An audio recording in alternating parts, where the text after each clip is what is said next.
para complacer al público. Buenos días, profe. Ah, ya, gracias, Sofía. Muy buenos días, Sofía Almendra Mantilla Romero. Muy buenos días, chicos y chicas. ¿Cómo han estado? Espero que les haya ido bien su examen. ¿Cuándo fue el examen? Les fue bien, ¿verdad? Hablamos de eso, ya hemos hablado de eso. Buenos días, Alejandra, Camila López Vera, Natalia Zapata, nos está siguiendo hoy desde no sabemos dónde, Alexander Pérez Sotelo también, muy buenos días, Renzo Santiago Hidalgo Manrique, Mariana Romero, Gary Zulca, Mariño, ¿qué tal? ¿Cómo te fue en tu examen? Espero que les haya ido muy bien, a todos muy buenos días, a toda esa gente que se toma tiempo para saludarnos. Sí. A ver, vamos a buscar los archivos, voy a subirlos y ahorita ya comenzamos con nuestra clase la clase de ahora inicia donde nos quedamos la semana pasada, así que ¿no? Esperemos que sea algo provechoso y productivo para todos ustedes. Creo que este domingo también es su examen, ¿o me parece? ¿Este domingo es su examen o no? Si es así, pero obviamente que les vaya bien. Ya les he dado algunos tips. Por ejemplo, no es chiste, no es broma. Si ahora que estás conectado a internet, de repente puedes luego en el recreo buscar el romero. El romero es una planta que se usa para cocinar y todo, pero ustedes pueden creer que el romero, los estudiantes de Grecia, de Roma y de Grecia, cuando daban sus exámenes, se ponían romero en las orejas para, para poder rendir mejor el examen, y entonces, o sea, uno diría, pucha, qué loca esa gente, ¿no? Como es la edad antigua, entonces la gente cree tonterías, ¿no? Pero no, en realidad no son tonterías.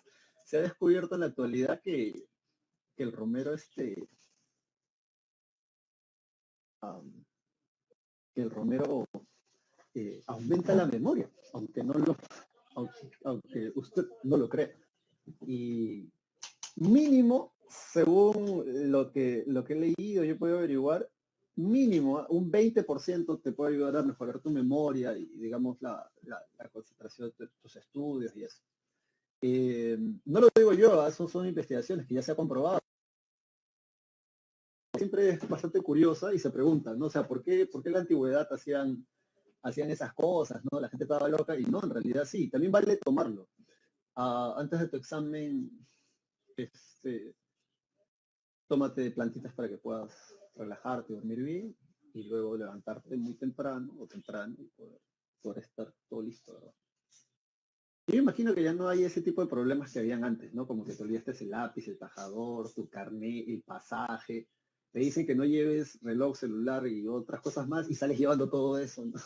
Entonces, sí, yo creo que ese tipo de problemas ya no hay, ¿no? Pero bueno.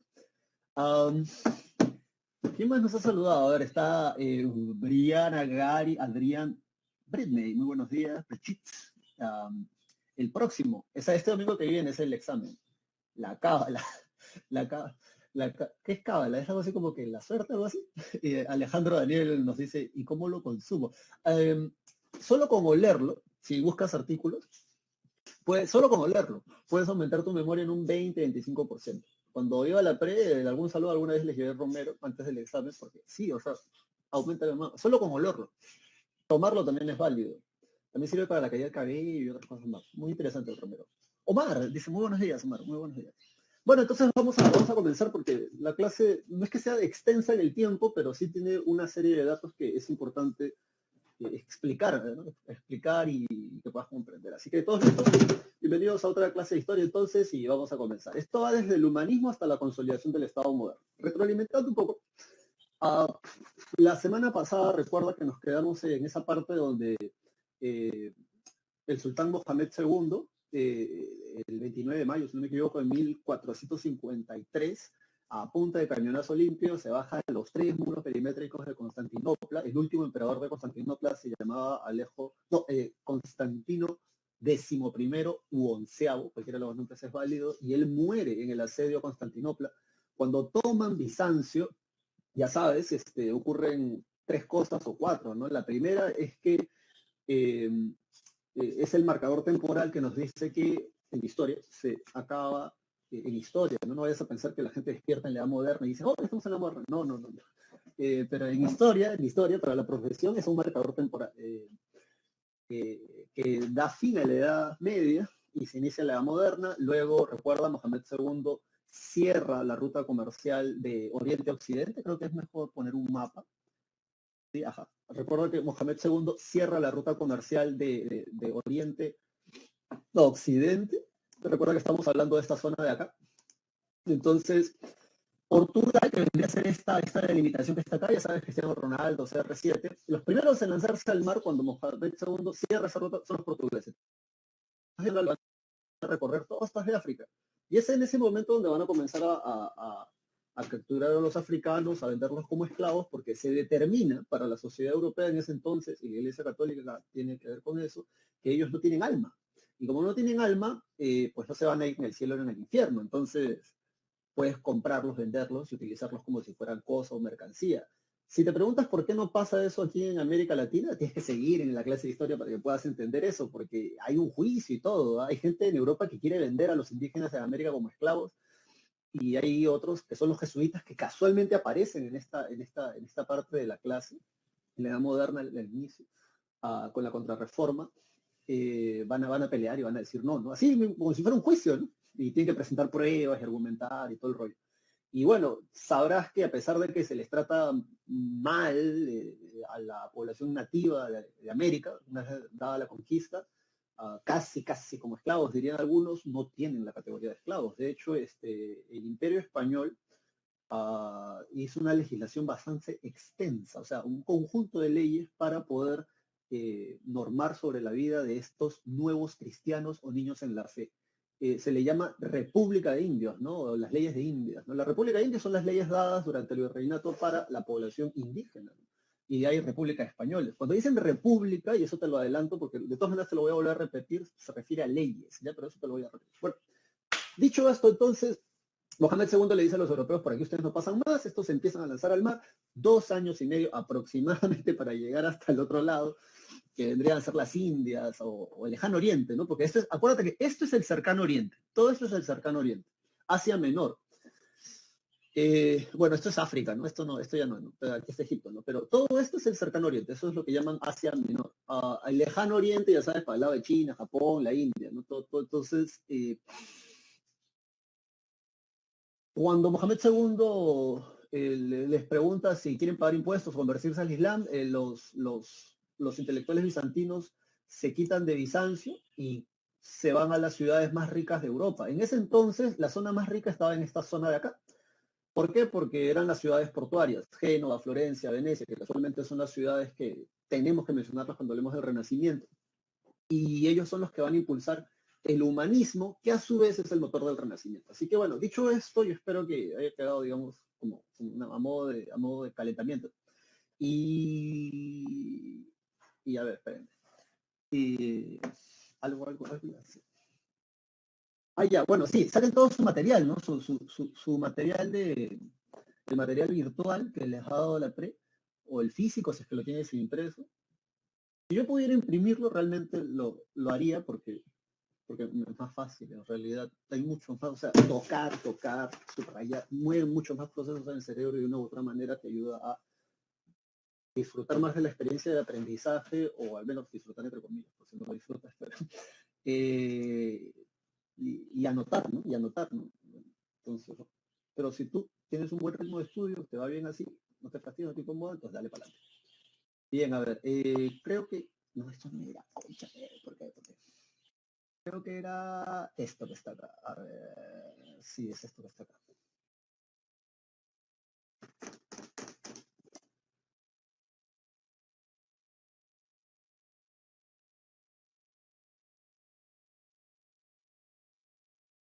Ajá, no sé por qué, pero no ha cargado el texto, ya no importa. Tú sacas tu material virtual de todas maneras y vamos a... No sé por qué pasan estas cosas, estos momentos. Bien, entonces estamos en la página número 1 de tu material que te da la pre. Dice del humanismo a la consolidación del Estado moderno. Profesor, ¿qué es el Estado moderno? El Estado moderno, lo vamos a ver ahora en esta clase, justo al final, porque recuerda que... Ay, por cierto, aprovecha, presta atención porque yo sé que la semana pasada no terminamos todos los temas, entonces en esta clase vamos a ir, voy a ir mencionando y explicando lo que de repente la semana pasada no pudimos ahondar por la extensión del tema. Cruzadas, renacimiento urbano comercial, feudalismo. Recuerda que están ligadas, ¿no? Porque van desde el siglo XI hasta el siglo XIII Y el feudalismo, recuerdas este sistema de dependencia personal basado, ¿no?, la propiedad del feudo, la tierra casi siempre, y las relaciones de dependencia personal entre vasallos y siervos, o la gente que trabaja la tierra para el señor feudal. Existen los señores feudales porque los reyes han perdido poder y los señores feudales a través de los castillos pueden controlar esas zonas y bueno, son autárquicas esos feudos. Ah, cuando el Papa Urbano II en el concilio de Clermont o Clermont convoca en el año 1095 a la primera cruzada con la famosa frase que hasta ahora la recuerdan, el Deus Vult, ¿no? Dios lo quiere. El Papa quiere recuperar su poder religioso, político en esa zona, porque recuerda que el imperio bizantino para el año 1000 era el imperio bizantino todavía. Y tiene su propia forma, ¿no?, de organizar la iglesia cristiana ortodoxa para el lado del imperio bizantino o Roma oriental, así también se conoce.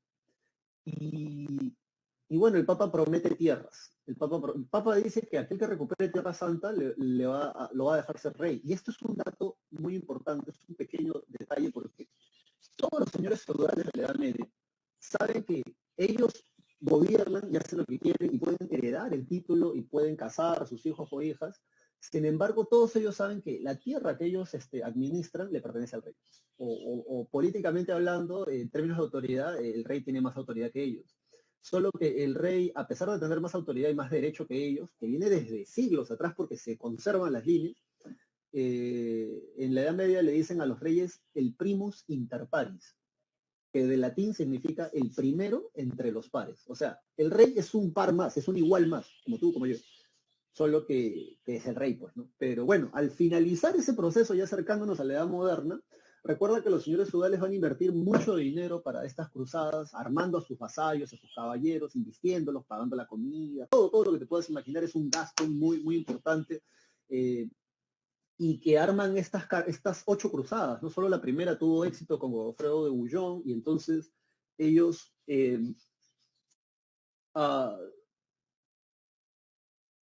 arman ocho cruzadas, solo la primera tiene éxito. Cuando se empiezan a armar las cruzadas, que por cierto no es como en la actualidad, tienes que tratar de entender la realidad de ellos, ¿no? O sea, en la actualidad tú mandas un mensaje de texto, convocas a tus patas para una reunión y como que todo el mundo se puede enterar rápido, ya mismo, ¿no? Las cruzadas, a gente se pasa la voz, van pregoneros, van gente diciendo, sí, se va a armar, tales personas van a ir a la cruzada. Entonces salen de todas las partes de Europa. Y entre ellos van a salir esta nueva clase de gente que no son campesinos, no son artesanos, no son zapateros, no son sastres, no son panaderos, no son herreros, o sea, no trabajan en actividades manuales como cualquier laborador de ese estamento, sino que se dedican a comprar y a vender cosas, como un comerciante. Ahora, así como en tu clase de economía hay macro empresas y hay microempresas, bueno, un burgués vendría a ser eso, para ponerlo en términos muy sencillos. Es una persona que compra, vende cosas, es una persona que te puede prestar dinero también. ¿Por qué se diferencia de los laboratorios? Porque el compadre no trabaja con actividades manuales, pero sí puede, por ejemplo, vender zapatos. O sea, no es zapatero, pero te puede vender zapatos. No es panadero, pero te puede vender panes. No es, no sé, no, no cultiva o siembra o recolecta especias, pero te puede vender especias, estas que vienen del lejano oriente. Y ellos comienzan a tener poder económico, poder económico. De una u otra manera, comienzan a chocar con los señores feudales. Eso en Francia se ve muy bien. Y los burgueses comienzan a quejarse, ¿no?, por los abusos de los señores feudales, ya que hay un montón. Así como hay alcaldes, gobernadores, así imagínate los feudos. Y estos comienzan a tratar de buscar un poco más de orden y recurren a los reyes. Algo que no les había mencionado y que voy a aprovechar ahora para escribirlo por acá, que fue una pregunta del examen general de San Marcos, de hecho, y por eso me voy a tomar el tiempo de escribirlo.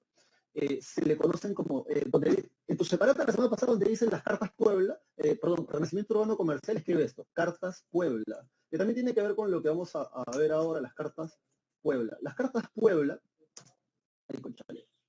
Las cartas Puebla son un documento, es un documento que los reyes le dan a las ciudades, como por ejemplo, a ver, Florencia, de la ciudad de Florencia. Entonces imagínate, el feudo en Florencia está el castillo, ¿no?, está en el centro. Los burgueses comienzan a quejarse con los señores feudales porque son abusadores a veces, te cobran más impuestos, te quitan la mercadería. ¿Y a quién vas a recurrir para quejarte contra un señor feudal? Bueno, se supone que al que es más que tiene más autoridad, que es el rey. Le comienzan a pagar impuestos a los reyes, y te lo estoy resumiendo mucho porque recuerda que es un proceso bastante largo. Y las cartas Puebla le dan autonomía a los burgos. Un burgo, acuérdate del burgomaestre, Lima tiene un burgomaestre, el burgomaestre Muñoz creo que es, ¿verdad? Alcalde. Bueno, la palabra burgo, que vendría a ser ciudad, deriva también de esta palabra que es burgués o burguesía, ¿no? El burgués. Entonces las cartas Puebla le dan autonomía a los burgos. ¿Qué es un burgo? Es una ciudad que ya no está controlada por un señor feudal, sino que tiene autonomía. Entonces Florencia vendría a ser una de esas ciudades. Cuando hablemos del Renacimiento, la primera ciudad que tú tienes que pensar cuando hablemos del Renacimiento es la ciudad de Florencia. De hecho, mi corbata tiene el escudo, la flor de Fiore. No, no se nota, pero... Sí, me la regalaron de allá de Florencia. Mi familia vive allá, mi madre, mi tío, mis hermanos. Y muy bonita. O sea, cuando tú piensas en el Renacimiento, piensas en la ciudad de Florencia. De Florencia, los mecenas, y casualmente aquí en la parte inferior, no los mecenas, dicen, no hace referencia a aquellas personas que por contar con los recursos económicos y políticos también suficientes para proteger a un artista o un científico. Muchos piensan que los mecenas solo protegen a los artistas, ¿no? O sea, apoyan, financian a los artistas. Sin embargo, en realidad un mecenas no solamente te financia económicamente, sino que también te protege. ¿Por qué, profesor? Bueno, porque a veces te quieren matar, quemar, como en el caso de Miguel Ángel, ¿no? Ya te voy a explicar eso en un momento. Pero bueno, dicho esto, ¿qué tiene que ver eso de todas estas cosas que te estaba diciendo antes? Porque los señores feudales gastan mucho dinero tratando de recuperar Jerusalén. Y fueron 200 años en ese proyecto. Poco a poco comienzan a perder poder político y económico, porque obviamente invertir dinero, invertir tiempo, invertir energías en un proyecto que va a fracasar no es rentable. Y eso no le pasa a uno, le pasan a varios. Y en cambio los reyes poco a poco comienzan a recuperar ese poder. Cuando termina el siglo XIII, 1200, ya para el 1300, antes de que venga ya la peste negra, ya este sistema se ha conmovido, ¿no? Porque ya no son los señores feudales que tienen todo el poder, sino más bien van a ser los reyes. Y es aquí donde va a aparecer otro sistema, ¿no? Otra forma de entender el orden político, económico y social, que vendría a ser esta nueva etapa conocida como la Edad Moderna. Bueno, dicho esto, entonces, vámonos ahora a tu separata en la página... Ay, vamos a tu separata en la página número 1, estamos ahí, en la separata en la página número 1. Y, a ver, acá dice, a ver, causas para que se genere el humanismo del Renacimiento. La causa número 1 está en tu separata, subraya la imprenta y la difusión del libro. Ya, eso es un dato importante porque es Johannes Gutenberg, o Johann Gutenberg, que en el año 1455 va a recrear o va a mejorar un invento que ya los chinos lo habían hecho, que era la imprenta. A ver, creo que aquí está. Esta es la primera vez que puedo mostrarla a toda la clase. Por lo general siempre llevo un libro y algunos podían verlo y todo, ¿no? Pero a ver, la imprenta es súper archimega, recontra importante en términos de qué cosa. Puedes escribir ahí, permite la difusión cultural o la difusión del conocimiento de una manera mucho más limpia, mucho más rápida que antes. Esa es la palabra. ¿Por qué? Porque antes, si tú querías, a ver, antes si tú querías un libro, o sea, los libros anteriores a la imprenta de Gutenberg, que ya los chinos en realidad habían creado, para explicarte un poquito rápidamente, ¿cómo es la imprenta de los chinos y por qué Gutenberg lo mejora? Si tú miras aquí detenidamente, cada una de estas letras son caracteres movibles, ¿no? O sea, tienes una plancha y esas letras en metal tú las puedes sacar o mover, tú las puedes, para hacer múltiples combinaciones. La de los chinos era una plancha de madera.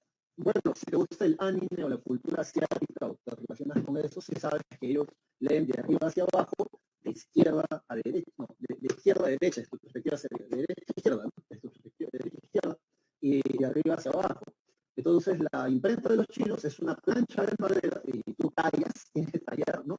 Los caracteres de la escritura china y luego adornas con tinta y luego ya. Entonces Gutenberg lo que va a hacer son caracteres móviles. Él en vez de, dice tallar, coño, una plancha de madera, imagínate, tienes la Biblia, Antiguo Nuevo Testamento, ¿cuántas planchas de madera tendrías que hacer? Eso es un viaje. Entonces No, Gutenberg dice, tenemos una sola, digamos, un solo marco, que es el que puedes ver, creo que acá. Aquí es un solo marco, entonces aquí tú le pones estos caracteres móviles, formas un título, etcétera, y luego embadurnas con tinta la parte de aquí. Aquí también, aquí puedes ver, esta es la imprenta original, por cierto. Aquí embadurnas con tinta acá, pones una resma de papel limpio aquí, subes esto, ¿no? Entonces mueves un perro y, ¿no? Y entonces así. Gracias a eso se pueden difundir mejor el conocimiento.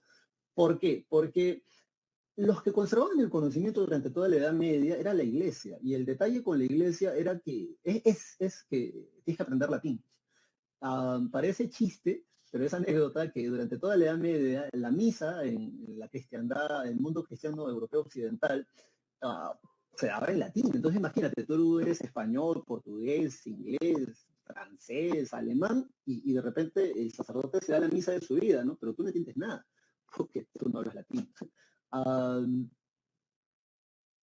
Y ahora imagínate, si en la actualidad te cuesta trabajo entender un poco de temas, y mira que tienes un montón de recursos para poder ampliar estos temas que de repente no entiendas, imagínate en ese tiempo, ¿no? O sea, que hablarles de teología a gente que no sabe leer o escribir.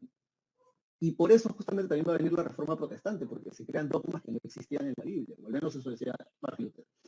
Luego, hacer un libro, o por ejemplo, ¿no? Tú en la Edad Media, si tú eres un señor feudal, en la Edad Media y quieres, digamos, más caché, más prestigio para tu casa o algo así, quieres adornar esto, tú te mandas a hacer un libro. Entonces tú quieres tu Biblia, que es el Antiguo y Nuevo Testamento. Hasta antes del imprenta de Gutenberg, tú tenías que solicitarle eso a una abadía, a una iglesia, una catedral. Y los libros se hacían a mano. De hecho, todos los libros anteriores a la imprenta de Gutenberg se le llaman incunables. Son libros muy bonitos, porque los libros son hechos, son grandes, hoja gruesa, hecha de algodón muchas veces, o de ropa reciclada, por así decirlo. Tienen lo que se conoce como la letra capital, que la letra capital es un texto así bastante, es una letra así gigantesca, y tienen marquito, ¿no? Tienen un marco las hojas, tienen pan de oro, polvo de oro en pintura, a veces tienen incrustaciones de piedras preciosas. ¿Y por qué el libro es así? ¿Por qué lo adornan tanto? ¿Por qué tanto dibujito? ¿Por qué tanta vaina? Porque lo haces a mano, lo haces dentro de una iglesia, muy probablemente si ya estás recluido, y ese es tu vacilón, ¿no? Y dices, no, voy a hacer todo el Antiguo Testamento, ¿no? Este es mi voto, ¿no? De castidad, ¿no? Entonces te dejan ahí. Ahora, no es una sola persona la que se copia toda la Biblia, ¿no? Son 8, 10, 12 personas que andan, ¿no? Y tienes que hacerlo bien porque es la palabra de Dios, además. Entonces, después de 6, 8 años, le entregan al señor feudal el libro, que además cuesta un de dinero, porque no es que te lo regalan, ¿no? ¿Y qué cosa hace el señor feudal con ese libro? ¿Lo lee? No, porque él no sabe latín, lo pone en su estantería, ¿no? O pone el libro abierto, ¿no? De ahí acerca del púlpito. Nadie lo lee porque él no sabe latín, ni su familia, pero ahí está. Entonces, era carísimo. En cambio, cuando la imprenta de Gutenberg se va a dar, los libros siguen siendo caros, pero al menos ya la gente los puede comprar. Y es muy importante para lo que vamos a ver luego. Luego de esto, ¿qué más tenemos? A ver. Crecimiento de las ciudades italianas. Ya, sí. Sobre el crecimiento de las ciudades italianas son 3. Génova, Florencia y Venecia. De este mapa que está aquí, es el mapa de los reinos que existían durante el Renacimiento. Aquí el único que me parece extraño que no lo vea es Florencia. Pero bueno, a menos que Florencia haya pertenecido al Sacro Imperio, ¿no? Cosa que no creo. No creo, porque en realidad Florencia era una república. Génova, Florencia y Venecia, esas esquelas separadas cuando pierden de ciudades del Renacimiento, ahí está Génova, Florencia y Venecia, son las ricas ciudades comerciales. Acá la República de Génova, mira, la República de Venecia, eran repúblicas. Italia no existía como tal. Italia va a crearse como país, así como Perú, como república, inicia en 1821, 24. Italia como república inicia en 1862, 59, por ahí. Entonces, acá no, mira, ves el reino de Nápoles, los estados pontificios, ¿no? El reino de Francia, el reino de Portugal, el reino de Castilla y Aragón, ¿no? Sí. El imperio turco otomano, mira, ya se quedaron con todo esto, ya los turcos otomanos. Pero bueno, entonces cuando hablan de las ciudades del Renacimiento, Génova, Florencia y Venecia. Pero de esas 3, de la que no te puedes olvidar, como te decía al inicio de la clase, es de Florencia. Bien, es de Florencia. Esto es un, por cierto, dibujo del siglo XVI, del año 1500. Hasta el día de hoy, ¿no? La ciudad de Florencia es una ciudad turística y ya vamos a hablar, como les digo, de eso. Y bueno, lo último que está en tu separata es las dos últimas cosas es el mecenazgo, de papas, reyes y mercaderes. ¿Qué es un mecenas? Es una persona que apoya y protege a los artistas. Tú dirás, profesor, ¿no? ¿Cómo te apoya y protege a los artistas? Lo que pasa es que, o sea, no solamente, y científicos también, no solamente te dan dinero, comida de casa, a veces por tus propias ideas, invenciones o quieren quemar, quieren matar. Um, ¿Dónde se ve eso? Para que no piensen que les estoy floreando. Por ejemplo, en el caso de el Papa Nicolás, en el caso del Papa Julio II, el Papa Julio II era amigo, buen amigo, según los historiadores, de Miguel Ángel. Entonces el Papa Julio II le pidió a Miguel Ángel, porque era un artista súper archimeda, recontra reconocido, era como que el guau, ¿no? Lo que estaba de moda en ese tiempo, entonces le dicen, loco, píntate el techo de la iglesia, ¿no? La Basílica de San Pedro, y ya, no se diga más, ¿no? Yo lo hago, ¿no? Entonces va, el hombre va, lo pinta, y cuando entran los cardenales, y mira que estamos hablando de que recién están saliendo de la Edad Media, ¿no? Ya está en la moda, putos calatos, ¿no? No es como ahora, ¿no? Tienes que tratar de ponerte en la piel de esa gente, ¿no? O sea, de la mentalidad, ¿no? No es como ahora, que tú sales a la calle, un kiosco, la publicidad, ¿no? Hay hombres y mujeres con poca ropa, ¿no? En una pose pues sensual o seductora. Y como que ya es normal verlo. Pero en la edad, a inicios de la edad moderna, Miguel Ángel pinta desnudos. Es un sacrilegio, la gente lo quería matar. Encima se le acusaba de sodomía, o sea, homosexualismo, ¿no? Pero ¿por qué no lo metían preso? ¿Por qué no lo acusaban? ¿Por qué no lo quemaban? Porque el Papa era su mecenas, el Papa Julio II. Dice que eran tan amigos los dos que a veces hasta se agarraban a golpes. Ahora, yo no sé tú, pero o sea, cuando tú tienes tu pata, de repente los hombres pueden entender esto mejor que me están escuchando. No sé cómo se relacionan las mujeres, pero, o sea, entre hombres, chicas, entérense, o sea, cuando son así, ya sabes, machos pichipeludos, cavernícolas, ves a tu pata, o sea, un hombre, o de otro, su pata, entonces se acerca, ¿no? Ah, la pega, o sea, y pa, le mete la o sea, normal, ¿no? Porque que recibas un par de golpes de tus amigos o darlos, ¿no? Así que ¿no?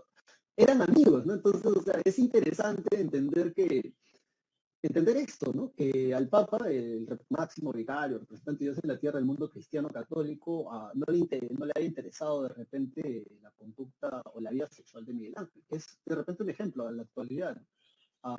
Porque se le acusaba de sodomía. O sea, yo no sé si la gente entiende eso, o la pilla, o la carta, pero de ser cierto, un homosexual habría pintado el techo de la Capilla Sixtina, que es una joya de la cristiandad. Mi madre creo que por ahí llegó a visitarlo alguna vez, ¿no? Y me dice, sí, es una cosa, es como del cielo en la tierra, ¿no? Estatuas, esculturas, pinturas, obras de arte, es una cosa muy, es una cruz gigantesca, si la ves decir. Y bueno, el Papa lo protegía. Otros mecenas, por ejemplo, tenemos también a reyes. Tenemos a Carlos I de España o Carlos V de Alemania. Es el mismo rey. ¿Ya? No, eso sí, acuérdate, tú que me estás escuchando por primera vez. Carlos I de España, luego de los reyes católicos, unas tres generaciones después, nace Carlos Carlos V de Alemania, y luego recibe también el reino de España. Entonces es Carlos I de España y Carlos V de Alemania, pero es la misma persona, ¿ya? Y eres un Habsburgo, acuérdate de eso. Luego, ¿qué más tenemos? Bueno, Carlos I de España era el mecenas de Tiziano, que era el apodo de un pintor español. Tenemos también a Francisco I, rey de Francia, que era el mecenas de Leonardo da Vinci. Ahora, de esos mecenas, de los que tú no te puedes olvidar, tengo claro, ¿qué cosa? A veces no, no visto. ¿Qué cosa? Yo me perdí en el chat, porque a veces estoy tan concentrado acá que no.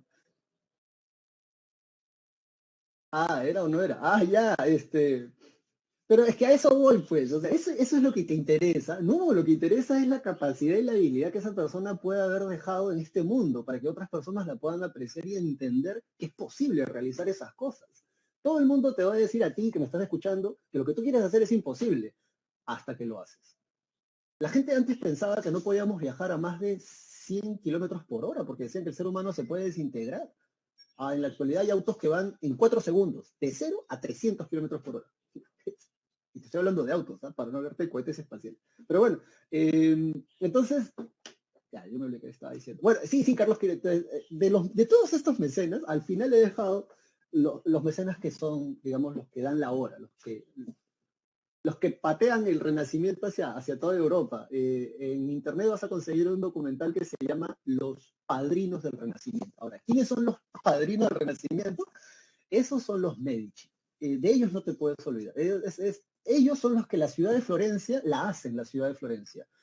Francesco de Medici, si no me equivoco, es el patriarca. Después viene Lorenzo el Magnífico y luego viene Giovanni de Medici, que son una familia burguesa en Florencia, ¿ya? Francesco, si no me equivoco, Francisco, ¿no? Vendría a ser la traducción. Francisco de Medici. Medici. Ahora, yo sé que esto no es clase de italiano, pero aprovecha, ¿ya? Cuando tú veas, por ejemplo, cuando lleguemos a la clase de Segunda Guerra Mundial y hablemos de Benito Mussolini, el Duce, en italiano, cuando tú veas la letra C, esta C se pronuncia como che. Entonces, por eso se pronuncia los Medici, ¿bien? Yo sé que no es clase de italiano, pero vamos a verlo. Entonces, Francesco de Medici era un burgués. Él tenía su casa en la ciudad de Florencia y todos los fines de semana, los fines de una vez al mes, si no me equivoco, algo así, abría la puerta trasera de su casa para recibir a personas que venían a pedirle algún tipo de favor o ayuda, económica o social, ¿no? Entonces, a cambio de eso, a cambio de que Francesco de Medici te apoyara, él obviamente te cobraba algo. El mejor ejemplo que te puedo poner, por ejemplo, soy campesino, tú eres Giovanni, Francesco de Medici, yo voy y me siento, ¿no? Entonces te digo, ¿sabes qué? Señor Francesco, señor Medici, quisiera que me preste cierta cantidad de dinero para comprar un arado normando. El arado normando va a ser una invención que va a permitir trabajar mejor la tierra, una rotación, además se inventa la rotación trienal, eso creo que va a venir acá.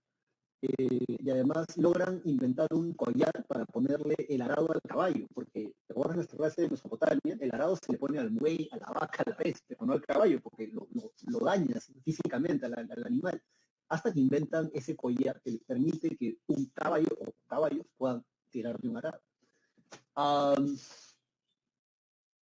¿Por qué te estaba comentando todo esto? Ya bueno, entonces Giovanni Medici te dice, pues, madre, Francesco Medici te dice, bueno, tú me dices, no, bueno, pero ya está, yo te voy a prestar el dinero, pero durante un año o dos tú me vas a pagar tanto por ciento por el préstamo o me vas a dar una parte de la producción de tu campo. ¿Te parece? Entonces tú dices que ya, ¿no? Entonces, así hay varias personas que van a pedirle favores y más adelante vamos a hablar de un favor muy especial que le va a hacer Francesco de Medici a un personaje bastante curioso para nuestra clase. Dicho esto, vámonos ahora a... Bueno, el exilio de los intelectuales bizantinos es la última causa. Mira, vamos 40 minutos de clase y recién estamos en la página número 1 de las causas de esto, así que vamos a acelerar un poco más. Entonces, dicho esto, vámonos ahora a la parte del humanismo en tu separata, y subraya la definición. Parece simple, parece sencillo, de hecho lo es, solo que la había preguntado, parece elemental, pero la había preguntado por la definición tanto del humanismo como del renacimiento, así como por sus causas. En tu separata dice, ¿no? Subraya, por favor, el humanismo es un movimiento intelectual desarrollado en Europa en los siglos XIV y XV. Ya, eso subraya, es un movimiento intelectual. Sigue subrayando 2 líneas más abajo, dice, descubrir al hombre y darle un sentido racional a la vida, o sea, ese, digamos, vendría a ser el objetivo, el fin o el ideal. Y en sus características más interesantes, dale, subraya, el antropocentrismo, ya sabes, el ideal de vida, para resumirlo mucho, es Dios, la medida de todas las cosas, o la teología, la que te dice qué hacer, cómo dormir, cómo vivir, cómo morirte, cómo matarte, etc. Sin embargo, ya los humanistas van a comenzar a criticar estas cosas porque van a decir, yo no, o sea, aparece la frase para que me entiendas esta idea de estas críticas que van a comenzar a surgir desde el punto de vista intelectual. Por ejemplo, aparece esta frase llamada discusiones bizantinas. ¿Qué es una discusión bizantina? Te doy un ejemplo, ¿ya? En Bizancio, aunque tú no lo creas, los teólogos de la cristiandad, los cristianos ortodoxos del Imperio Romano de Oriente, el Imperio Bizantino, ellos discutían, entre otras cosas, por ejemplo, ¿cuántos ángeles crees tú que se pueden parar en la cabeza de un alfiler? Supongamos que esto es un alfiler, ¿no? Entonces, en la cabecita de un alfiler, ¿cuántos ángeles tú crees que se pueden poner de pie? A ver, tú, que me estás escuchando ahí muy atentamente, Respóndeme eso. ¿Cuántos ángeles tú crees que se pueden allá? No en un alfiler, pero acá, en la punta de este lapicero.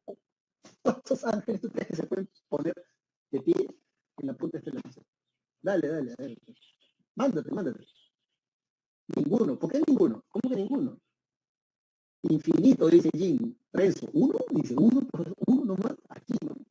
Pues no creo que más de uno, ¿no? Ya, aunque tú no lo creas, llaman discusiones bizantinas por ese detalle, porque algunos de ustedes, imagínate, los que han respondido, ¿no? Son bizantinos, ¿no? Entonces Jennifer dice, ninguno, ¿no?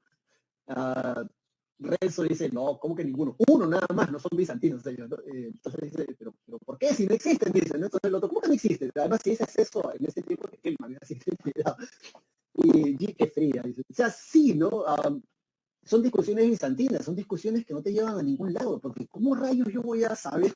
O sea, ¿existen primero? ¿Alguien los ha visto? Sí, sí, alguien los ha visto. Dice, bueno, entonces, eso es una discusión bizantina. En el humanismo, ellos van a criticar este tipo de cosas porque uno no llega a nada con esas cosas para que no sirve. El hombre tiene que ser la medida de todas las cosas. Y a eso le van a llamar el antropocentrismo. O sea, observar, analizar y ver todas las cosas, ya no desde lo divino, desde lo ideal, desde la perfección, sino desde lo humano, ¿no? Entonces, eso es algo que debe quedar claro, ¿no? El antropocentrismo. Luego, subraya ahí el estudio integral del hombre, que bueno, básicamente es el antropocentrismo, rechazo de la escolástica. Chicos, chicas, esto no es clase de filosofía, pero te lo digo rápido, ¿ya? La escolástica es algo muy elemental y muy sencillo. Es básicamente interpretar la Biblia a partir de los conceptos de Aristóteles. Y se acabó. ¿Cómo, profesor? Sí, escucha, ¿dónde está mi Biblia? Ah, coño. ¿Cómo es? Cuando uno necesita...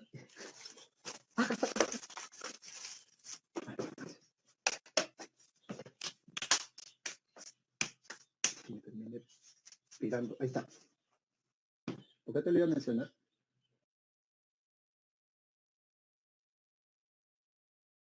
Por algo. Muy bien. Una Biblia. Estos son los Gedeones, ¿no? Esto solamente es un Nuevo Testamento, por cierto. Pero por algo te lo iba a mencionar. Por otro que ya, rechazo de la escolástica, sí. Antiguo y Nuevo Testamento, sobre todo el Nuevo Testamento. Cuando están en la Edad Media, los teólogos se dan cuenta de que Aristóteles, este filósofo griego que tú de cabeza al menos debes haber escuchado aquí la primera vez, este filósofo griego tiene una obra muy estudiada que se llama Metafísica. ¿Sí? Y en esa obra él habla, entre otras cosas, del motor universal inamovible y habla de cosas que no,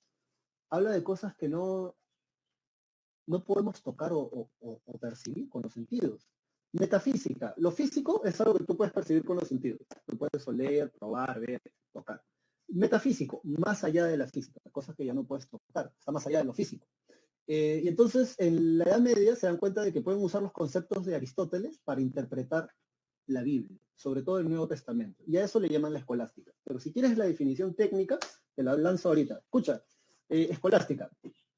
Movimiento filosófico y teológico que intentó utilizar la razón, en particular la filosofía aristotélica, para comprender el contenido sobrenatural de la revelación cristiana en escuelas y universidades entre los siglos XI y XVI. Aquí en el Perú la escolástica va a durar hasta la época de las reformas borbónicas y un poquito más, perdón, en algunos colegios. Pero bueno, dicho esto entonces, vámonos ahora, ya sabes lo que es la escolástica, vámonos ahora al empleo de la cultura clásica. Y aquí sí, creo que algunos de ustedes saben, ¿verdad? ¿Cuáles son las culturas clásicas, chicos? Porque está ahí al final, ¿no? Entonces, para atrás, o en el humanismo, ya para pasar al Renacimiento rápidamente, ¿cuáles son las culturas clásicas? Muy bien, Omar, esa gente, ¿no? Roma y Grecia, profesor, ya, pero hay que decirlo cronológicamente, al revés, ¿no? Grecia y Roma, ¿no? Para poderlo decir cronológicamente, pero sí, esas son las culturas clásicas. Muy bien, Jean, Jennifer, Omar, Jennifer, ¿no? Jean, Armando. Sí, sí, sí, esas son las culturas. Anótalo ahí, anótalo. De repente ni tienes tiempo de volver a ver este video, así que es mejor que anotes todo y así estudias tranquilo, tranquila. Bueno, dicho esto entonces, hay un nuevo pensamiento entonces político y se usan las lenguas romance. Ellos sí van a usar sus lenguas romance, ¿no? Y por eso los humanistas es un movimiento intelectual.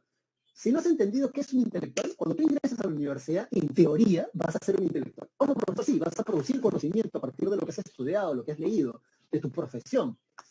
De repente no vas a ser un politólogo, pero gracias a tus estudios vas a poder dar una opinión acerca de la política o la realidad nacional. De allí que se diferencien mucho los perfiles de la gente que va a ciertas universidades y carreras, ¿no? Pero el caso es que básicamente un intelectual es aquella persona que bueno, teoriza, estudia, lee, analiza la sociedad o su tiempo. Y básicamente tú vas a reconocer a esa gente de los humanistas porque todos ellos han escrito algo. Han escrito ensayos, novelas, libros, cuentos, etc. Son escritores, por lo general, los humanistas que te han puesto aquí en la pre, porque también hay artistas. Pero básicamente aquí, en esta parte, lo que tú tienes que aprender para tu examen son los autores que están acá. Así que, a ver, representantes del humanismo, vámonos a la página siguiente, porque eso está en la página siguiente, tu separata. El primero, Erasmo de Rotterdam. Erasmo de Rotterdam es el apodo, no te vayas a equivocar. Él tiene un ensayo, una obra que se le conoce como El elogio a la locura, o también El encomio del estudio. El encomio del estudio. Ahora, el elogio a la locura. Lo que vas a notar ahí en una sola frase es, el elogio a la locura critica la educación medieval por ser escolástica.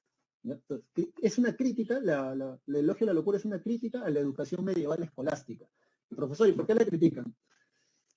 A ver, supongamos que yo soy tu profesor de...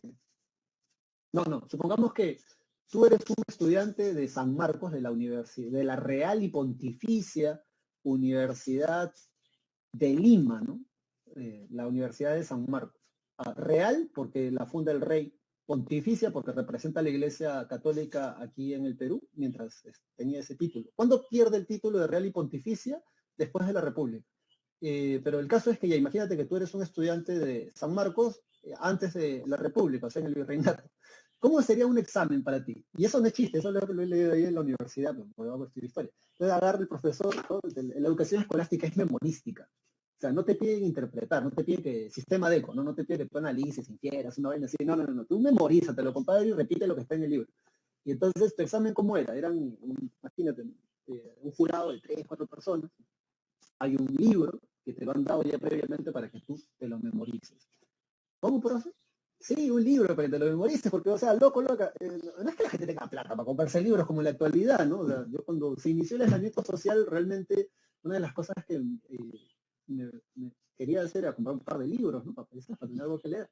Y cuando ya levantaron, ¿no? Esto del aislamiento y abrieron los centros comerciales, me pareció muy curioso porque cuando fui aquí a Plaza Norte, había unas colazas para poder entrar a las tiendas de ropa y eso, y normal, ¿no? Y decía, coño, unas colas así largas, ¿sí? Y, y yo me estaba yendo a la librería, y en la librería no había nadie. Y entonces le decía a la vigilante que una de las ventajas de tener ese tipo de placeres es porque yo no tengo que hacer cola como el resto, ¿no? Y normal, me atendieron bastante bien, pues soy el único cliente en la librería ese día. Pero fue el primer día que levantaron todo. Ahora, ¿por qué te mencionaba esto? Porque no es tan fácil conseguir libros. Entonces en el virreinato te dan tu libro, y por cierto, está en latín, y entonces tú puedes estar en latín, perdón. Entonces uno de los jurados abre el libro, ¿no? Le pasa el libro al otro. El otro agarra y hace. Y le pasa el libro al otro, el otro agarra, ¿no? Ya, a ver, página 69, párrafo 3. Lado B, porque así, si tú lees la Biblia, tú vas a ver que en la Biblia, en un versículo a veces hay una letrita que es A, y siguiendo el versículo hay una letrita que es B, y ahí te van explicando por qué lo pone. Entonces, tienes que decirlo de memoria, y ese es tu examen. ¿Sí, profesor? Sí. Y eso es la educación. Una de las características de la educación escolástica, que además tiene también temas religiosos, ¿no? Entonces ya la gente como que ya queremos ver otras cosas, ¿no? Matemática, física, astronomía, música, pero ya no tanto, ¿no? Tema religioso. No, por eso es un cambio de mentalidad, esto del humanismo. Luego de esto, entonces, ¿qué más tenemos? Ya. Luego de esto tenemos a Giovanni Boccaccio, con el Decamerón. Pucho, hubiese traído mis libros, ¿verdad? Están en el librero para enseñarte. Deca, acuérdate, esto es clase de lingüística, pero aprende. 10. El Decamerón son 10 cuentos, contados por 5 jóvenes, muy probablemente de tu edad, tu varón, y 5 señoritas, muy probablemente de tu edad, señorita. Son adolescentes, son mozos, 14, 16 años, lo que ellos entendían por mozos en ese tiempo. Y bueno, yo he leído solo 2 cuentos del Decamerón, no te voy a mentir. Leí uno donde había una casa donde estaban penando. un alma en pena, ¿no? Un espíritu que se lamenta. Entonces, pues, la gente está como que traumada. Van al cura de la iglesia y le dice, oiga, exorcice la casa. ¿No? Entonces, pero, coño, entonces la gente ya vamos, ¿no? Todo el mundo, porque siempre era una hora determinada. Y la cosa es que cuando van a la casa, van con picos, palos, antorchas, ¿no? Van todos, todo el sonido venía de una habitación. Entonces van, rodean la casa, se meten, ¿no? Van, y cuando llegan a la habitación donde estaba esta alma en pena para exorcizarla, no era un alma en pena, sino era una pareja de jóvenes que parece que la chica era un poco escandalosa y coño, parecía que estaban torturando a alguien. Entonces, no, ese era un cuento. Pero el que sí me gustaría que entiendas es el último, si no me equivoco, que es una señorita, una doncella, 15, 16, 14, 15 años muy probablemente, que va a visitar a un ermitaño, que es una persona que practica la cristiandad solo que aislada, para ser más santa. Entonces, cuando esta chica se entrevista con él, este ermitaño le dice, sabes que hija mía, el diablo me ha poseído y cada cierto tiempo se apodera de mí. Y bueno, tú sabes que al diablo hay que meterlo en el infierno. Entonces la chica dice, bueno, padre, pues que yo lo voy a apoyar en todo lo que usted desee. ¿Qué hacemos? ¿Oramos en chapitas? O sea, ¿qué rezamos? ¿Qué leemos una Ave María? Y entonces este tipo le dice, no, debes de saber que pues tú tienes el infierno y que al diablo es meterlo en el infierno, ¿no? Entonces, claro, puedes inferir lo que pasa, ¿no? ¿No? Entonces se supone que los sacerdotes son célibes, o los miembros de la iglesia son célibes, sí, pero la cosa es que, ¿cómo termina el cuento? El cuento termina cuando el sacerdote, el ermitaño muere, y el santo, ¿no? Un santo ermitaño muere y parece que a la chica le había agarrado gusto a exorcizar al diablo del sacerdote o de este santo ermitaño y, y las vecinas la ven triste, o sea, la chica está en su casa y sus vecinas la ven triste, ¿no? Ya sabes, esas señoras que siempre paran en la esquina de tu barrio, que son más recorridas que la Panamericana Norte.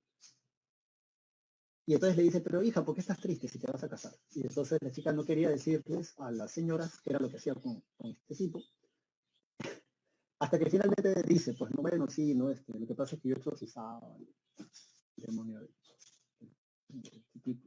Entonces las señoras empiezan a reír, le dicen, pero no te preocupes, le dicen, ¿no? Tu papá te va a casar con un joven, un mozo de 20 y tantos años y él tiene un demonio, un diablo mucho más grande, más fuerte, y ahí vas a poder exorcizarlo todas las veces que quieras. Ahora, si eso te ha parecido anecdótico, picaresco, gracioso, porque yo no te estoy escuchando, obviamente. Sin embargo, yo sé que tú has estudiado literatura, así que ahora sí aprende el dato necesario. Si eso te ha parecido cómico, picaresco, está bien, ya, eso lo podemos entender porque sí, pues, ¿no? O sea, siempre hay una persona más viva que otra, pero aparte de la broma, indirectamente, ¿qué cosa está haciendo Boccaccio con este cuento? Está haciendo una crítica. ¿Te das cuenta? ¿A quién está haciendo una crítica? Porque no se supone que esta gente que es religiosa debe ser célibe, debe guardar castidad. Ahora, en literatura, ¿cómo se llama ese género literario que a través de la broma critican algo? Sí, claro, es una crítica al clero, pero en literatura, ¿cómo se llama ese género? La sátira, muy bien, Brigitte, Omar, muy bien, Gino, la sátira. Entonces, escríbelo ahí, ¿no? ¿Qué vas a escribir tú ahí al costado del de Camerón? Vas a escribir sátira que critica la moral de algunos miembros del clero, ¿no? Pues no vamos a decir que a toda la iglesia, tampoco uno puede meter a todo el mundo en un solo paquete, ¿no? Como decir que todos los policías son corruptos, ¿no? O los políticos, ¿no? Cosa que no es cierto. Entonces, bueno, sí, ¿no? Entonces es una sátira que critica la moral de ciertos miembros de la iglesia del clero, ¿no? Porque, por ejemplo, dicen que son célibes, pero no lo son en la práctica. Luego, ¿qué más tenemos? A Tomás Moro en Utopía, a ese Enrique VIII le corta la cabeza. ¿Y por qué le va a cortar la cabeza? Porque decía que se divorció solo por acostarse con otra tipa. Entonces, como le caía mal, lo mandó a decapitar y así murió Tomás Moro. En la obra Utopía, Tomás Moro escribe, habla de una sociedad perfecta e ideal, donde las piedras preciosas, los diamantes, el oro, la plata, son solo piedras y son solo metales. Que realmente eso es, son solo piedras y son solo metales. Los niños jugaban con perlas, dicen, como si fueran canicas. Algunos piensan que Tomás Moro debió haber tenido conocimiento del imperio inca o del azteca en relación a esta idea de ver el oro y la plata y las piedras preciosas no como una cosa de cambio, sino como lo que son objetos. Y en esta sociedad que está en una isla, en el Utopía, no hay pobres, la gente no pasa hambre. Entonces, por eso Utopía. Y finalmente en la de Maquiavelo, el príncipe, ahí, señor, esa sí la tenía por ahí. Pero en la obra de Maquiavelo, el príncipe, siempre lo resumen, ¿no? Ojo por ojo y, no, perdón, el fin justifica los medios.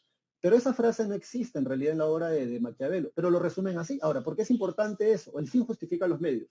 Te pongo un ejemplo muy pequeño y ya con eso tenemos que seguir avanzando.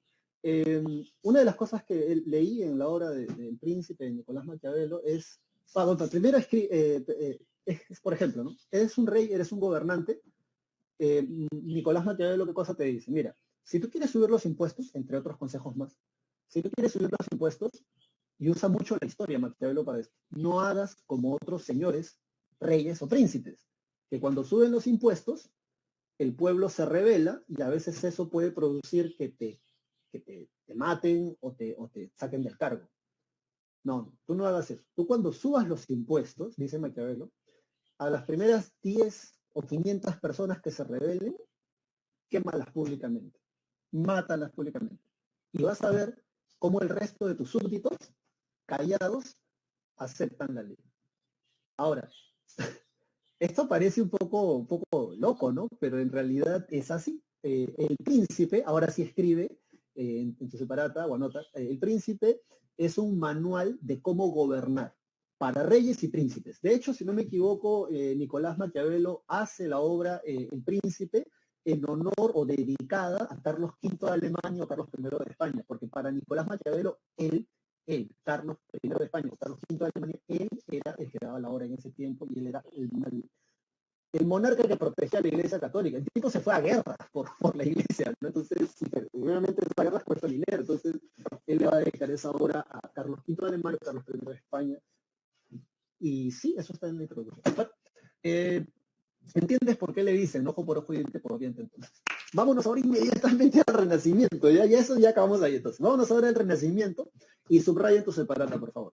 El Renacimiento es un movimiento cultural y debajo de eso subraya de manera especial que abarcó las artes principalmente, pero también hay representantes en literatura y en ciencias.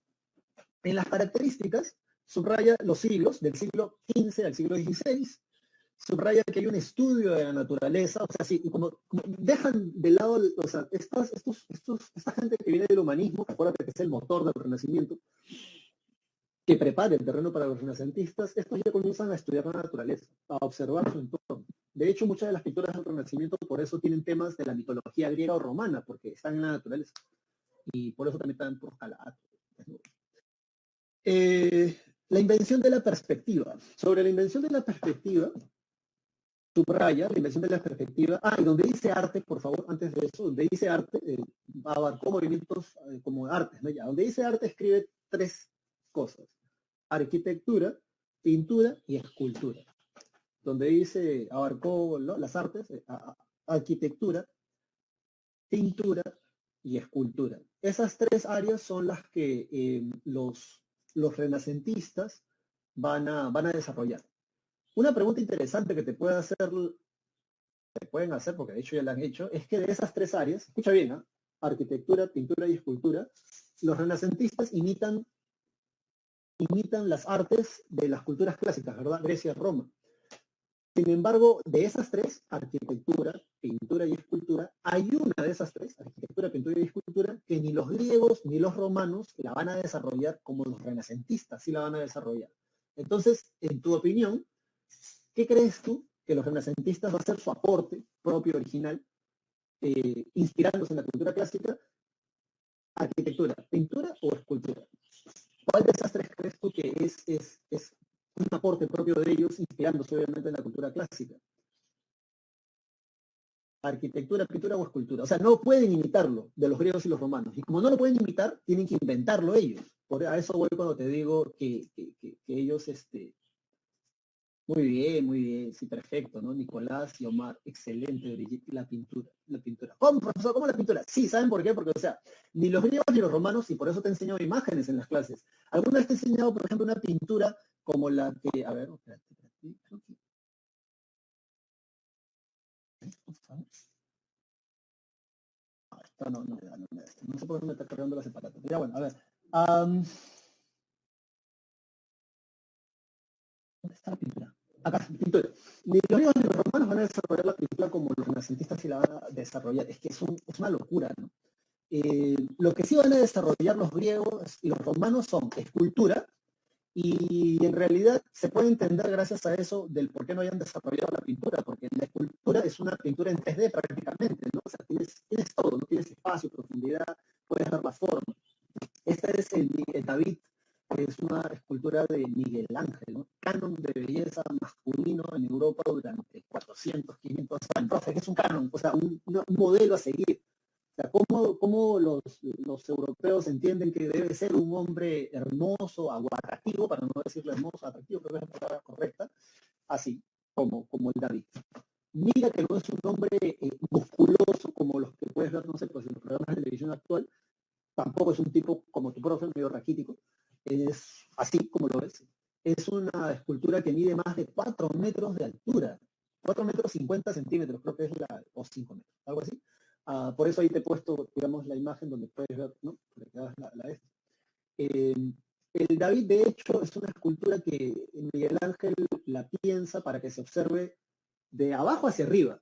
Sin embargo, cuando tú llegas al mismo nivel que la escultura, puedes ver características de la expresión que ya vamos a analizar en un momento. Entonces, como bien respondió sus compañeros, la pintura es eso que los renacentistas tienen que desarrollar por sí mismos, que ni los griegos ni los romanos van a alcanzar ese nivel de destreza, ¿no? Porque obviamente ellos estaban en otra nota. Dicho esto, entonces, exaltación del cuerpo humano, y obviamente, mira aquí, no les escultura, se exalta el cuerpo tanto del hombre como de la mujer, y se inspiran en los valores estéticos clásicos. Valores estéticos, cánones de belleza, ¿no? ¿Cómo sería un hombre o una mujer atractivo o atractiva para la mentalidad de la gente? Ahí puedes darte una idea con esa escultura. Y bueno, dicho esto, entonces, representantes del Renacimiento rápidamente, porque ya estamos ya con el tiempo, contratiempo. A ver, Miguel Ángel, entonces, el David de Miguel Ángel, este es el primero que tenemos. Quisiera preguntarles a ustedes, ¿a qué David se refiere Miguel Ángel? O sea, ¿a qué David se refiere? ¿Alguno de ustedes tiene idea de a qué, o sea, David, ¿quién David, profesor? ¿De qué David estamos hablando? Yo tengo un primo que se llama David, pero no creo que sea él, ¿verdad? Entonces, no, pero ¿de qué David se está refiriendo esa escultura? ¿A qué David hace alusión? ¿A qué personaje hace alusión ese David? Muy bien, Adrián, esa gente está toda, ¿no? Claro, al David bíblico, ¿no? Al David de la Biblia, ¿no? Pero del Antiguo Testamento, ya este es el nuevo. Al David del Antiguo Testamento. ¿Y cómo sabes que es el David del Antiguo Testamento? Que según la Biblia, el rey David cuando mató a Goliat tenía 16, 17 años, era un pastor, no le quedaba la armadura del rey Saúl, no le quedaba la armadura del rey Saúl o Saúl. Sí, porque el profeta era Samuel. Pero ya bueno, la cosa es que, ¿cómo te das cuenta que era el rey David? Por lo siguiente, según los estudiantes de medicina o los médicos que han estudiado anatomía, lo primero que te das cuenta es que el tipo tiene todos los músculos tensos, como si la adrenalina estuviera fluyendo por todo su cuerpo. Ya sabes, profe, ¿qué es adrenalina? Yo nunca la he sentido en mi vida, pucha. Súbete a una montaña rusa o nunca de repente has estado caminando por la calle y de la nada un auto te toca el claxon porque te va a atropellar si sigues así, despistado, y tú saltas y empiezas a sudar frío y tu corazón está, entonces y pasas así, ¿no? De cero a 1000 por hora, por eso, ya, eso es la adrenalina, ¿bien? Entonces, lo primero que se dan cuenta es que tiene los músculos tensos, tiene toda la sangre fluyendo a 1000, la expresión de su mirada. ¿A quién está viendo ese tipo? Mira su mano. En su mano, aunque no se aprecia acá, tiene guijarros. Profe, ¿qué es un guijarro? Tiene tiene una piedra. Y lo que tiene en el hombro es una onda. Es el momento previo, o sea, la escultura retrata el momento anterior o el momento previo, justo el momento previo donde David está observando a Goliat, que nadie se quería enfrentar con Goliat porque el tipo gigante, ¿no? Y tiene la piedra que se la va a meter entre la frente, ¿no? Entre ceja y ceja, y así lo va a matar. Entonces, esa es la escena que quiere retratar Miguel Ángel con esa escultura. Antropocentrismo, exaltación de la figura humana, etc. Luego de esto tenemos esto, ¿no? Te decía, ¿no? El Papa Julio II le pide a Miguel Ángel, loco, píntate unas vainas, y el loco no se diga más, te pinta toda la Capilla Sixtina, ¿eh? ¿No? Esto es solo un cuadrito dentro de todas las pinturas, porque es el techo, no está en el techo. De hecho, tienes que mirarlo así.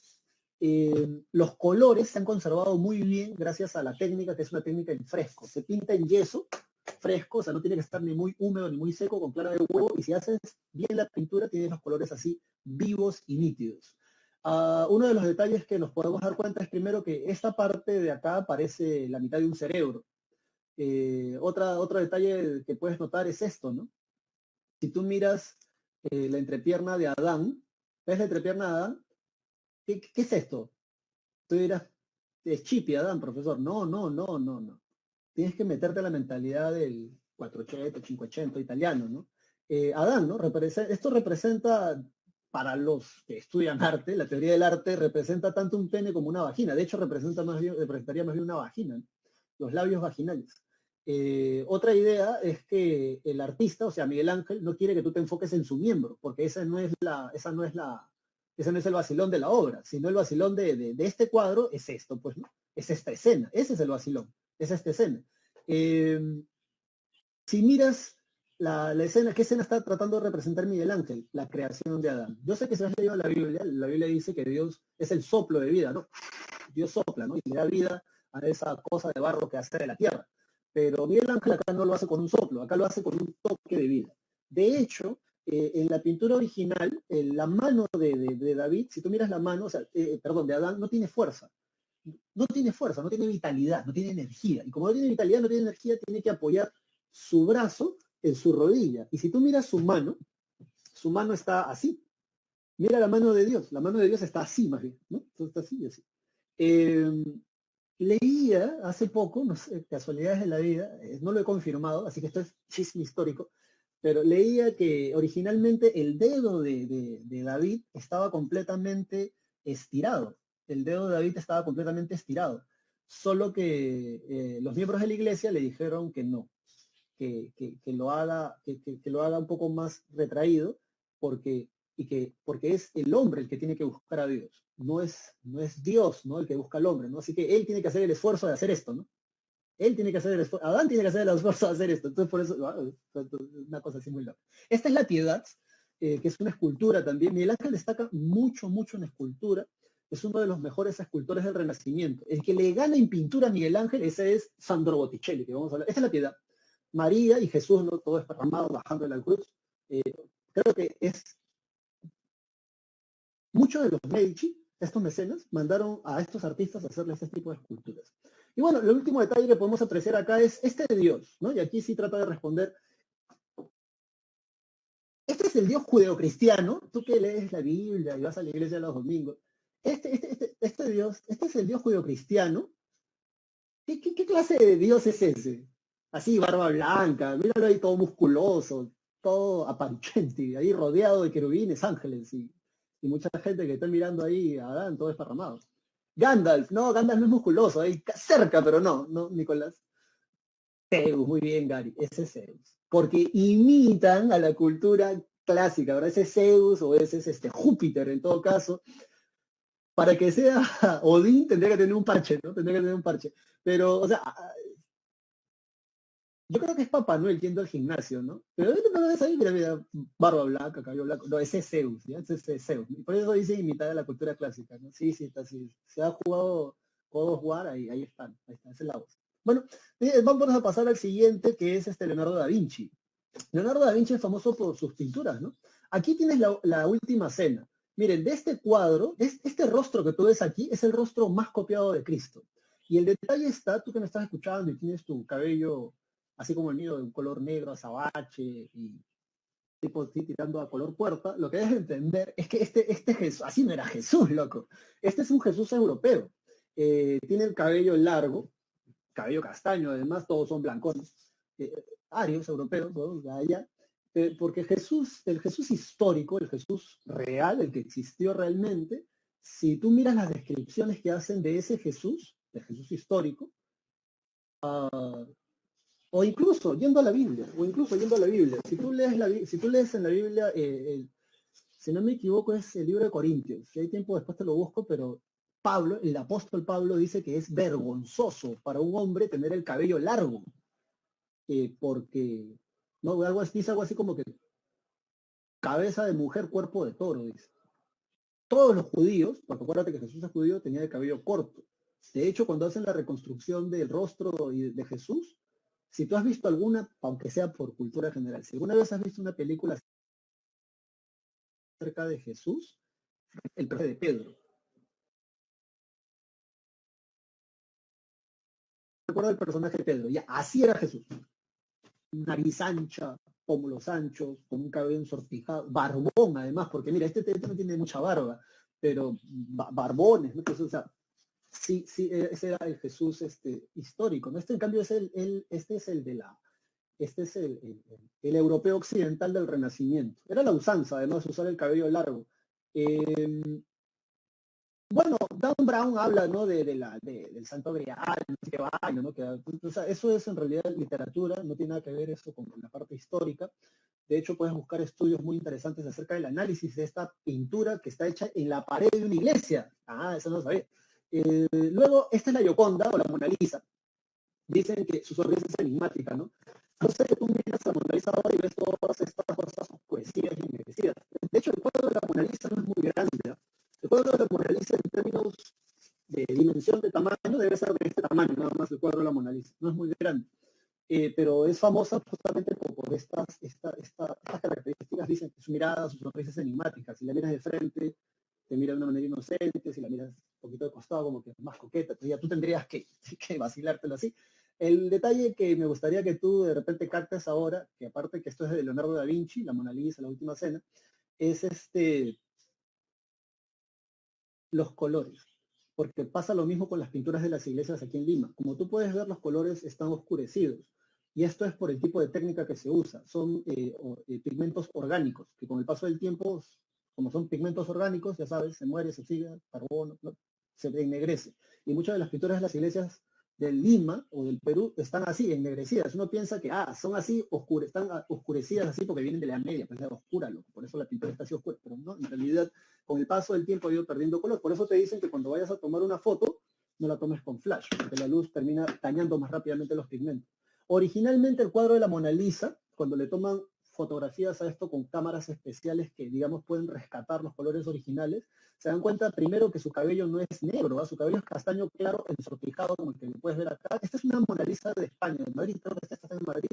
Su vestido es celeste con verde agua, el paisaje de fondo es celeste, como el que puedes ver acá, y no se nota mucho, pero tiene una redecilla de seda transparente. Acá sí se nota un poquito esa red, entonces originalmente la pintura vendría a ser así. Luego de eso tenemos a el que hace esta pintura, Rafael Sanzio. El que hace esta pintura es Sandro Botticelli. De hecho, Rafael Sanzio se pinta aquí a él mismo, plató. La Escuela de Atenas se llama esta pintura. Profesor, ¿qué es lo interesante de la Escuela de Atenas? Ya, lo interesante y lo que podrían preguntarte en algún momento, que es lo que tiene que ver con nuestra clase de historia, es que los artistas del Renacimiento, y acuérdate que Rafael Sanzio es un artista del Renacimiento, se pone al mismo nivel, se pone, a ver, ahí míralo ahí, se pone Rafael Sanzio, al mismo nivel se pone Rafael Sanzio que los filósofos. En el Renacimiento, en esas épocas, a los ser filósofo era un sinónimo de ser científico, y era muy prestigioso. En cambio, ser pintor, ser arquitecto, ser escultor, era tomado más bien como un trabajo de artesanía. ¿Te acuerdas los laboratorios que trabajan en actividades manuales? La plebe, el tercer estado, el estado llano, ya entonces se les tenía como poca cosa, como un artesano más que te hace una taza. Pero estos locos no, que tienen arte, tienen habilidad, estudian además. Entonces Rafael Sanzio hace la Escuela de Atenas y el mensaje indirecto que quiere dar es que está al mismo nivel, ¿no? Los artistas están al mismo nivel que los científicos. Y bueno, luego de esto, así como el David es el canon de belleza masculina europeo, en este caso tenemos a la Venus de Sandro Botticelli, que es el mejor pintor del Renacimiento, si miras la imagen de la Venus de Sandro Botticelli, no es una mujer flaca, en realidad, o anoréxica, ¿no? O que no, en realidad si miras la imagen, es una mujer con rollitos, robusta o de complexión normal tirando para un poquito grueso, ¿no? Entonces, o sea, no es una mujer flaca, flaca. Y eso, lo que quisiera mencionarte con eso es que lo que tienes que entender, aunque te cueste trabajo creerlo, es que la belleza o lo que tú entiendes por bello o hermoso o atractivo en la actualidad, tú te estoy hablando a ti, lo que tú entiendes por atractivo, o sea, si a ti te gusta un hombre o una mujer, tengas la edad que tengas o la inclinación sexual que tengas, entonces tú dices, pucha, esa persona me parece atractiva, aunque tú no lo creas, eso que a ti te parece atractivo está, está bañado de la cultura y el contexto de la época. Porque si tú hubieses nacido en otro tiempo, de repente a ti te parecería atractivo o atractiva, o en otro país te parecería atractivo o atractiva otro tipo de persona, diferente de repente al actual y al nuestro. En ese sentido, en Estados Unidos y en Europa tuvieron, eh, se llega a entender esto, ¿no? En la Edad Media, donde hablamos de la teología, el canon de belleza femenino, masculino, o sea, el modelo a seguir, qué cosa es atractivo, qué cosa es bello. La gente que se parezca a un ángel. ¿Cómo? Sí, la gente que se parezca a un ángel, edad media. O sea, eres rubio, acuérdate, la aureola, el aro, ¿no? Esa vaina dorada que tiene en la cabeza, ya tú es rubio, representando el sol, ¿no? Lo divino, lo dorado. Blanco como la leche, por los ángeles, que supuestamente son blancos. Entonces, ¿alguien ha visto algún ángel alguna vez? ¿Son blancos? Díganos, por favor, si no son color chocolate, verde o algo así, fosforescente. Luego, ojos azules o celestes, como los del cielo donde vive Dios. Yo pensaba que Dios está en todos lados, pero Dios vive en el cielo. Y andrógino. Profe, ¿qué es un andrógino? Un andrógino es un hombre o una mujer que no se le notan los atributos sexuales. O sea, eres una mujer, pero como no se te han desarrollado los atributos sexuales, pasas como andrógino. O sea, podrías tranquilamente pasar como hombre. O viceversa, eres un hombre, pero no tienes los hombros tan anchos, no tienes, digamos, las características físicas que te podría caracterizar como macho. Um, Hablando en términos físicos, obviamente. Sino que si te dejas crecer el cabello largo y te pones un vestido, pasas como mujer. Eso es un andrógino, Google. Entonces, eso es en la Edad Media, pero cuando llegamos al Renacimiento, ¿no? El antropocentrismo, el giro, ¿no? El hombre de todas las cosas, aquí pasa algo muy interesante. Recuerda, en la peste negra, la gente se muere. ¿Y por qué se muere? Porque tiene más la defensa, como en la actualidad. Hay mucha gente que gasta mucho dinero para protegerse. Yo entiendo que cada uno vea la mejor manera de cuidarse sobre esta pandemia o esta epidemia. Pero, ¿y qué hay con la dieta, no? O sea, ¿qué hay con lo que consumes tú? ¿Qué con tu salud interna? Porque claro, te puedes poner un traje de astronauta para que nadie te contamine, pero es lo interno lo que debes de cuidar, ¿no? Más que gastar en cosas para ponerte, cosas, comida, ¿no? Por ejemplo, ajo, cebolla, maca, cosas que suban tus defensas, algarrobina, que son cosas que son baratas aquí en nuestro país, porque en otras partes del mundo es caro, para que cuides tu salud. En la Edad Media, a finales de la Edad Media, en la peste negra, la gente que más se muere es la gente que está malnutrida. Acuérdate que ha habido una pequeña glaciación, mala cosecha, comes mal, encima viene la peste, te mueres más fácilmente, estás con las defensas bajas. Y por esa razón el canon de belleza cambia.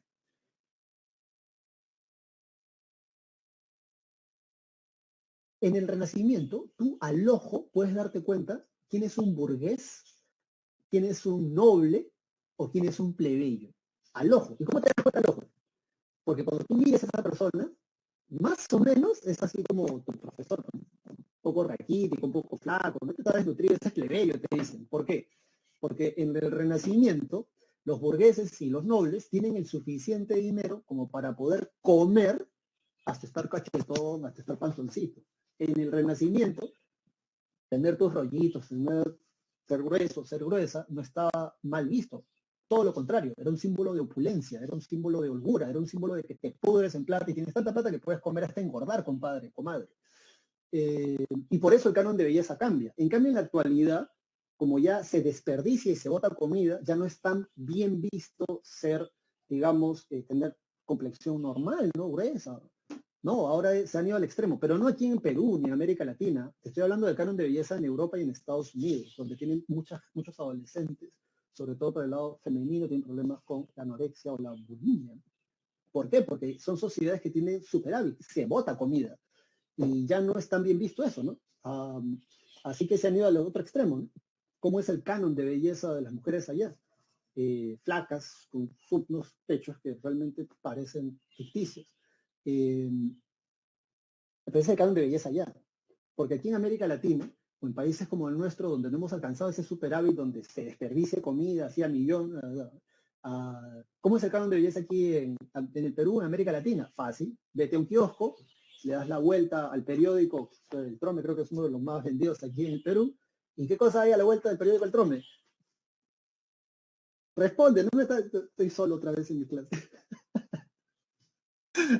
Una malcriada, sí, sí, sí, sí, hay una chica, ¿verdad? Ya, ¿esa chica cómo es? ¿Es una chica flaca, anoréxica? ¿Es una chica así que con la que se le ven las costillas? No, es una chica como esta, solo que latina, ¿no?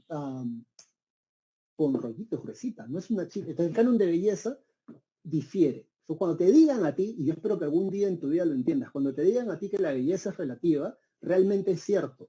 Porque lo que para ti o para mí nos puede parecer atractivo, para otra persona en este mismo momento, en este mismo espacio, en otro lado del mundo, tal vez no lo es. Porque la belleza evoluciona, cambia y se transforma en relación a la cultura, al contexto de la sociedad. Eso es lo que quería decirles, porque creo que es importante que entiendas que eres una persona hermosa, valiosa. No porque yo lo diga, sino porque tú tienes que creerlo. Y vas a adquirir más belleza y más hermosura en la medida en que puedas seguir desarrollándote tú mismo como persona. Así que dale para adelante. Y no dejes que nadie te diga que es bello, que es hermoso, porque en realidad eso es relativo. Dicho esto, vámonos ahora inmediatamente a la parte de, ahora sí, ya nos vamos a, vámonos ahora, ¿a dónde? Vámonos acá ya. Vámonos a pasar justo toda la imagen de ese Cristo, ¿verdad? Vámonos ahora acá ya, vamos a ver. Sí, porque ya con eso ya nos metemos de lleno a esta parte de la clase aquí, la reforma protestante. Bien, así que ya, vámonos ahí, vamos ahí. Esto lo voy a explicar, lo vas a subrayar, es más para explicar que para que notes cosas, ¿ya? Así que presta atención.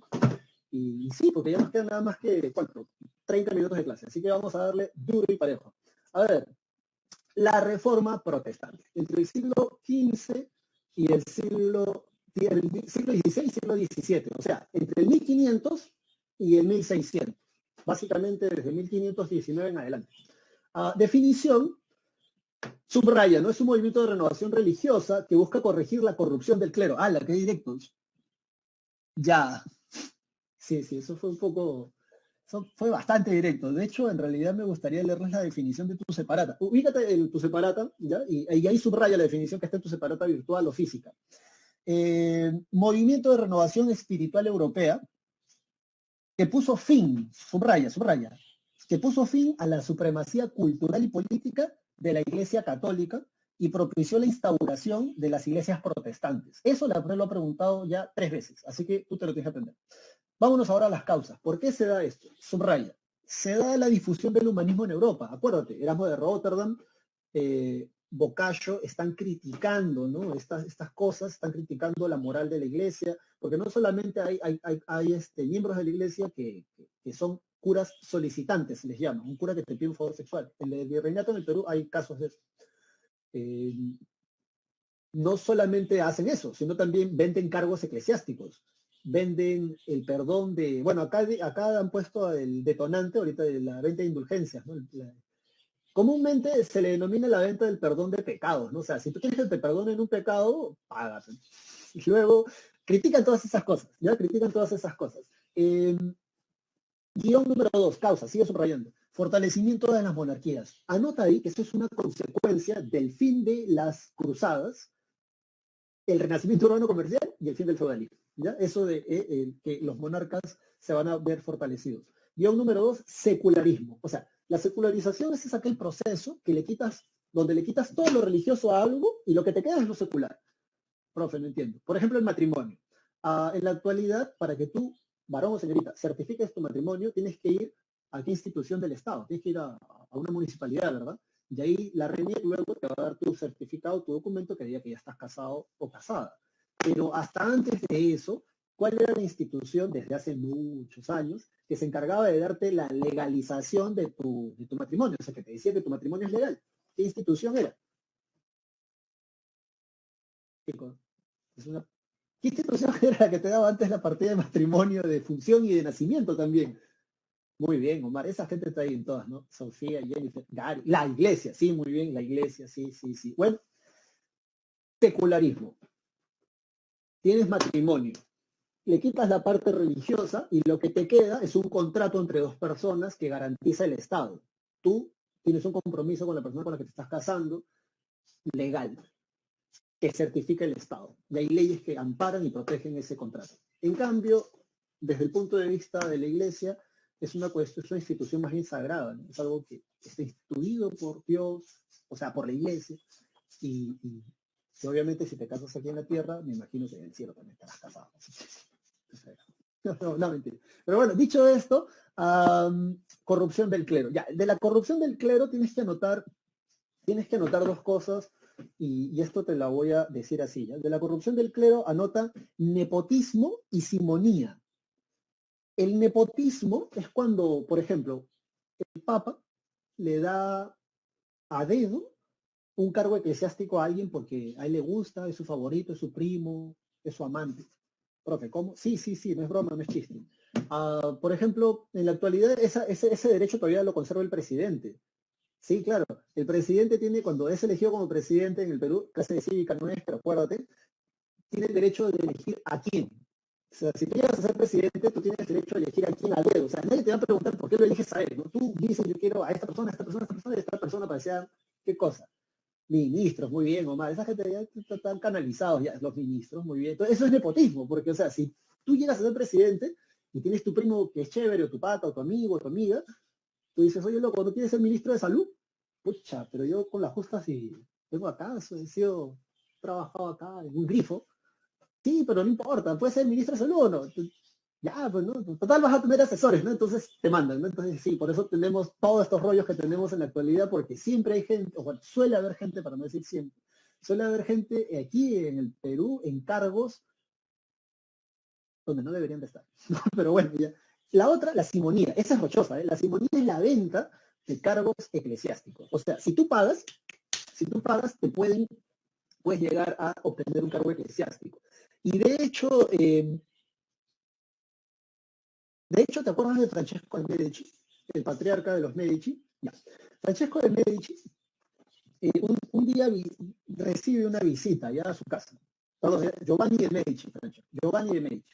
Giovanni de Medici entonces abre la puerta de su casa, ¿no? Como te estaba comentando al inicio de la clase, recibe gente que le pide algún tipo de ayuda económica o política también, no, económica, algún tipo de ayuda económica. Y entonces un día él está ahí, pues, ¿no? En su escritorio, ¿no? Entonces viene alguien y se sienta, ¿no? Se sienta, entonces, ¿no? Se sienta, ¿no? ¿Qué tal? ¿Cómo está, señor Giovanni? Vengo a solicitarle tanta cantidad de dinero. Y entonces obviamente está Giovanni de Medici, está así, ¿no? ¿Cuánto dinero quieres? Tanta cantidad de dinero. Y entonces, tenía un montón de plata, ¿ya? Un montón de dinero. Entonces Giovanni de Medici lo mira y le dice, le empieza a caer, loco, pero tú no eres un pirata. Y entonces, le dice, sí. ¿Y cómo yo te voy a prestar plata a ti? Entonces le dice a este loco, ¿sabes qué?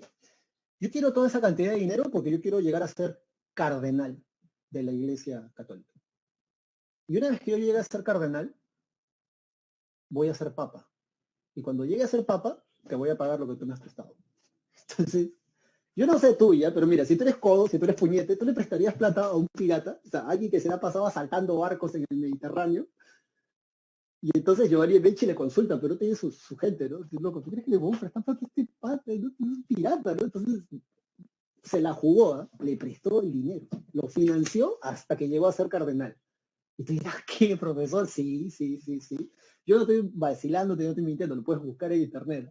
En el año 1410, en el trono de San Pedro, se sentó el Papa Juan XXIII.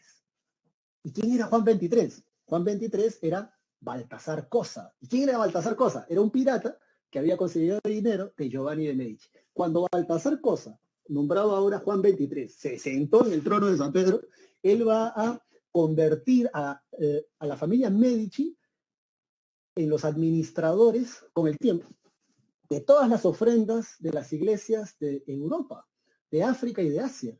Ustedes no saben la cantidad de plata que la familia Medici se llega a meter al dinero, porque no solamente es eso, la administración de las cuentas de la iglesia, sino que le pedían prestado a la familia Medici el dinero.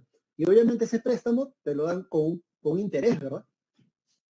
La gente llegó a ponerle la chapa, el mote, el apodo a los Medici Siguiente, los banqueros de Dios. O sea, los que le prestan plata a papá Dios. Entonces eso es la porque llegaron realmente a meterse una partida de dinero muy interesante. Y posteriormente, esta familia burguesa que comenzaron trabajando con su propio negocio, vendiendo y comprando cosas, prestando plata, van a lograr entroncar a sus descendientes con la nobleza más antigua de Europa. Por ejemplo, hay un sobrino de Giovanni de Medici que llega a ser papa. Y él es el que vamos a hablar ahora, por cierto. Hay otro que llega a ser hay una hija de los Medici que llega a ser la mamá de Luis XIII, si no me equivoco, que es rey de Francia, o Luis XII, o Luis XI, uno de los Luises. Entonces, posteriormente van a entroncar su familia con la nobleza más antigua y por el poder que van a llegar a tener. Dicho esto,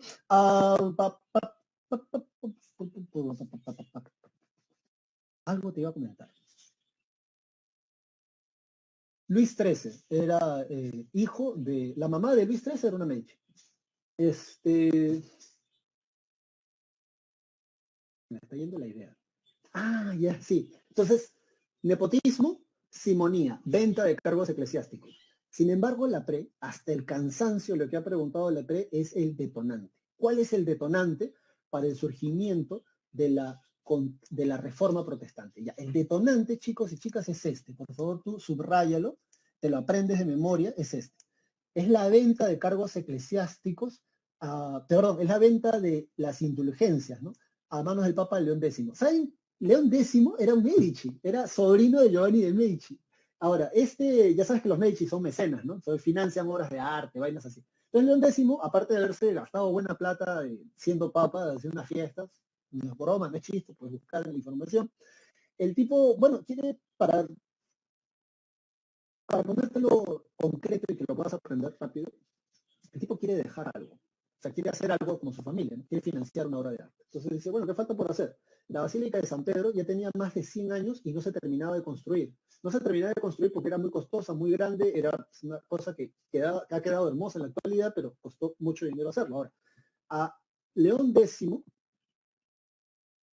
a León X se le ocurre vender, bueno, acá dice, ¿no? Quédate con la definición que está en la separata, ¿ya? Pues yo tenía un debate interno con uno de los profesores de aquí de la PRE, porque, o sea, la crítica que va a hacer Martín Lutero a las indulgencias, y que es como te lo enseñan comúnmente siempre, y si lees las 95 tesis de Martín Lutero, eso es lo que va a decir, es la venta del perdón de pecados. O sea, ¿cómo es que puedes tú pagar para que te perdonen un pecado? Luego van a hacer la aclaración, no van a decir, no, no es la venta, el perdón de pecados, es la disminución de las penas temporales en el purgatorio. Bueno, Martín Lutero va a decir que el purgatorio no existe, y ahora, más que Martín Lutero va a decir, en realidad, de hecho, y aquí viene el detalle, ¿no? ¿Por qué va a surgir todo esto? Porque León X va a decir, para terminar de construir la Basílica de San Pedro, vamos a vender indulgencias. Que bueno, tú quédate con la definición que está acá, pero para esta clase, sígueme esta idea, ¿ya? Venta de perdón de pecados.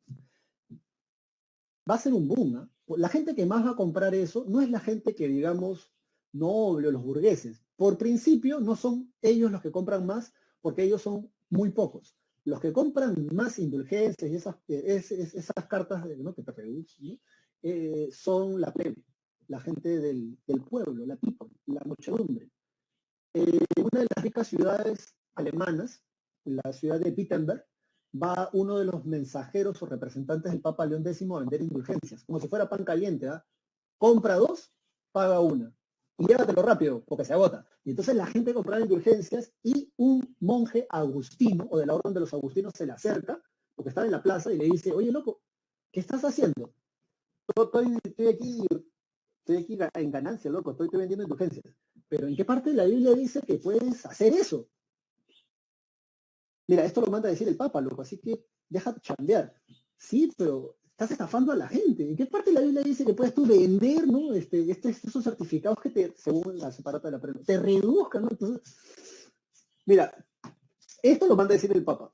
Así que si tú estás en contra de él, estás en contra de Dios. Si estás en contra de Dios, te podemos excomulgar, te podemos quemar, te podemos condenar como hereje. Así que vete.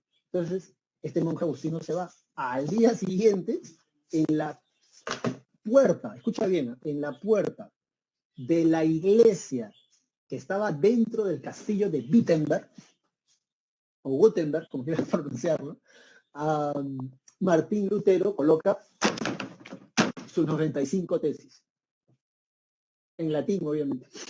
Y entonces la gente comienza a leer, ¿no? ¿Sabes? ¿Quién habrá escrito algo? No hay mucho que leer tampoco en ese tiempo. Entonces comienzan a leer y comienzan a leer estas críticas que Martín Lutero comienza a hacer. Ahora, ¿por qué él comienza a hacer esas críticas? Mira, parece chiste, pero es un hecho. Ese tipo se puso a leer esto. Estaba en latín. Y cuando él se puso a leer esto que estaba en latín, se dio cuenta de que muchas de las cosas que decían en ese tiempo, la mayoría de los miembros de la iglesia eran falsas. Y eso pasa cuando crees y no investigas por ti mismo. Porque, a ver, yo entiendo que la cristiandad en ese tiempo esté en esa situación porque no había imprenta, los libros eran caros. Este librito que tú ves acá me lo regalaron en San Marcos. Entonces, o sea, si entre algunos de ustedes, porque a ver, si tú eres ateo, agnóstico, o eres de otra religión que no sea la cristiana, esta clase no va para ti, ¿no? O sea, este tema no va para ti porque no te llega, o sea, lo entiendes rápidamente. Pero si alguno de ustedes que me estás escuchando te dice ser cristiano, o sea, tú te dices ser, no que a ti te digan, ¿no? Si tú crees que ser cristiano, tú deberías de porque, porque el que ama a Dios busca a Dios, ¿verdad? Entonces se supone que esto es la palabra de Dios. En el tiempo de Martín Lutero la Biblia estaba en latín y por eso nadie podía saber realmente que, lo que el predicador, el que te estaba dando la misa, si te estaba diciendo la verdad. Pero como ese tipo sí leyó y podía encararlo. Fue un escándalo, ¿eh? Porque cuando eso llegó a oídos de la gente que sí tenía cierto interés en la política, en lo económico, van a decir, ¿qué está diciendo ese tipo? Mira, ese tipo, imagínate a los burgueses de Alemania, ¿ya? Porque la Iglesia Católica decía que los burgueses eran pecadores porque ellos eran usureros. O sea, ellos para prestarte dinero te cobran un interés. Y la Biblia dice que tú vas a ganar dinero como el sudor de tu frente. Pero si tú prestas dinero y además de eso el que te va a devolver el dinero te tiene que dar un extra, ese extra tú no lo estás trabajando. Y eso es pecado. Entonces imagínate, tú eres el burgués, vas a la iglesia y el sacerdote en la iglesia todos los domingos delante de toda la mancha de la gente que vive en ese pueblo o en esa ciudad y va a la iglesia, te dice delante de todo indirectamente que te vas a ir al infierno porque eres un usurero. Entonces Martín Lutero, entre otras cosas, va a decir que la usura no es pecado. Martín Lutero va a decir, entre otras cosas, que no hay que respetar la autoridad del Papa, porque según la Biblia, cada iglesia debe ser autónoma. Martín Lutero va a decir que no son 7 sacramentos, sino van a ser 2. Y eso es cierto porque de hecho en la Biblia está, o al menos la anterior a la Vulgata, porque la Vulgata va a ser esta Biblia que va a ser la traducción de latín que usan los católicos hasta el día de hoy, y que va a ser, también van a agregarle libros, porque si no, no se sostiene el dogma, pues. El dogma es lo que tú crees, la fe, ¿no? El dogma es lo que la creencia particular de la religión que practicas, las reglas, ¿no? De fe. Se va a dar cuenta de varias cosas, y cada una de esas cosas las va a criticar, pero las que a ti y a mí nos interesa para la clase de historia es que los burgueses van a ver una muy buena oportunidad en esta idea de Martín Lutero, porque va a decir dos cosas. Primero, la iglesia, según la Biblia, debe ser una iglesia austera. Profe, ¿cómo austera? O sea, no opulenta. ¿Qué es la opulencia? La riqueza. Tener estatuas, pinturas, vitrales, pan de oro, tallas de madera, o sea, una cosa así bellísima, reliquias, ¿no? O sea, mármol por todos lados. No, Martín Lutero, bueno, si lees el libro de Hechos en la Biblia, vas a ver que en realidad la iglesia, aparte de ser una iglesia, como esas iglesias que tú ves que salen en el hangar de una casa así muy chiquito, muy clandestino, algo así era la iglesia primitiva y decían que vendían todo para compartirlo entre todos, ¿no? Entonces Martín Lutero se va con los cuestionamientos y la burguesía, los burgueses y los príncipes alemanes le van a prestar oído porque él va a decir 3 cosas. La usura no es pecado. No hay que respetar la autoridad eclesiástica, la jerarquía eclesiástica del Papa, donde si tú eres un príncipe o un burgués te está dando cierta autonomía, ¿verdad? Porque si tú le debías antes obediencia o respeto, ese tipo te está diciendo que no, y además lo está sustentando con la Biblia, supuestamente. Y la número 3, porque Martín Lutero decía que como la iglesia tenía que ser austera, había que expropiar los bienes de la iglesia y las tierras de la iglesia y que las repartas entre el pueblo. Pucha, ¿tú te imaginas a los príncipes alemanes, a los burgueses? Uy, loco, acá hacemos nuestro agosto. Mira, hay alguien que está diciendo que no hay que respetar la autoridad del Papa, que podemos expropiar los bienes de la iglesia y además porque los está acusando de haber hecho falsedades. Y entonces, a nombre de Dios, y entonces en un principio lo van a apoyar por cuestiones políticas y económicas. En un principio a Martín Lutero, porque se van a reunir, ¿bien? Es un proceso, dice, ¿no? Acá está, creo que es la siguiente imagen, acá está, a ver. aquí está, es un proceso, ¿no? Son las dietas. No vayas a pensar que es una comida, ¿no? La dieta en este caso es una reunión de autoridades y el rey a veces la dirige, a veces la dirige el rey. En este caso es el rey Carlos V de Alemania, que es el mismo rey de España, Carlos I de España. Entonces, en la primera dieta, que va a ser la dieta de Worms, en esa dieta, en esa dieta, los cardenales en Alemania, los cardenales de la iglesia en Alemania le van a decir, en la reunión, le van a decir a Martín Lutero, retráctate, retráctate de lo que has dicho. Y Martín Lutero dice algo así como esto, ¿ya? La palabra de Dios, la entera palabra de Dios y nada más sino la palabra de Dios es la única autoridad. Dándote a entender, y esto es espíritu humanista, pues, ¿no? Porque acuérdate que los humanistas van a leer, van a investigar y van a cuestionar, van a criticar. Entonces, Martín Lutero va a decir, no, esta es la única autoridad que voy a seguir. Porque yo entiendo, yo puedo leer. Los cardenales dijeron hereje, expulsado de la iglesia, condenado a la hoguera, atrápenlo. Los príncipes alemanes dijeron, ya, lo vamos a agarrar, ¿no? Ven, ¿no? Todos lo chapan, ya, después de eso tortura y que lo quemen públicamente. Claro que sí. Entonces, ¿qué va a pasar? A Martín Lutero se lo van a llevar, pero no para quemarlo, sino para protegerlo. Federico de Sajonia es el que le va a dar su castillo en Wartburgo. O sea, le va a dar su castillo para protegerlo, para cuidarlo a Martín Lutero. Y Martín Lutero, estando en el castillo de Federico de Sajonia, traduce la Biblia del latín al alemán. La llevan a la imprenta, de ahí la importancia de la imprenta de Gutenberg. La Biblia se reproduce y los príncipes y la burguesía alemana comienzan a comprar la Biblia traducida por Martín Lutero en alemán. O sea, ahora todo el mundo puede leerla.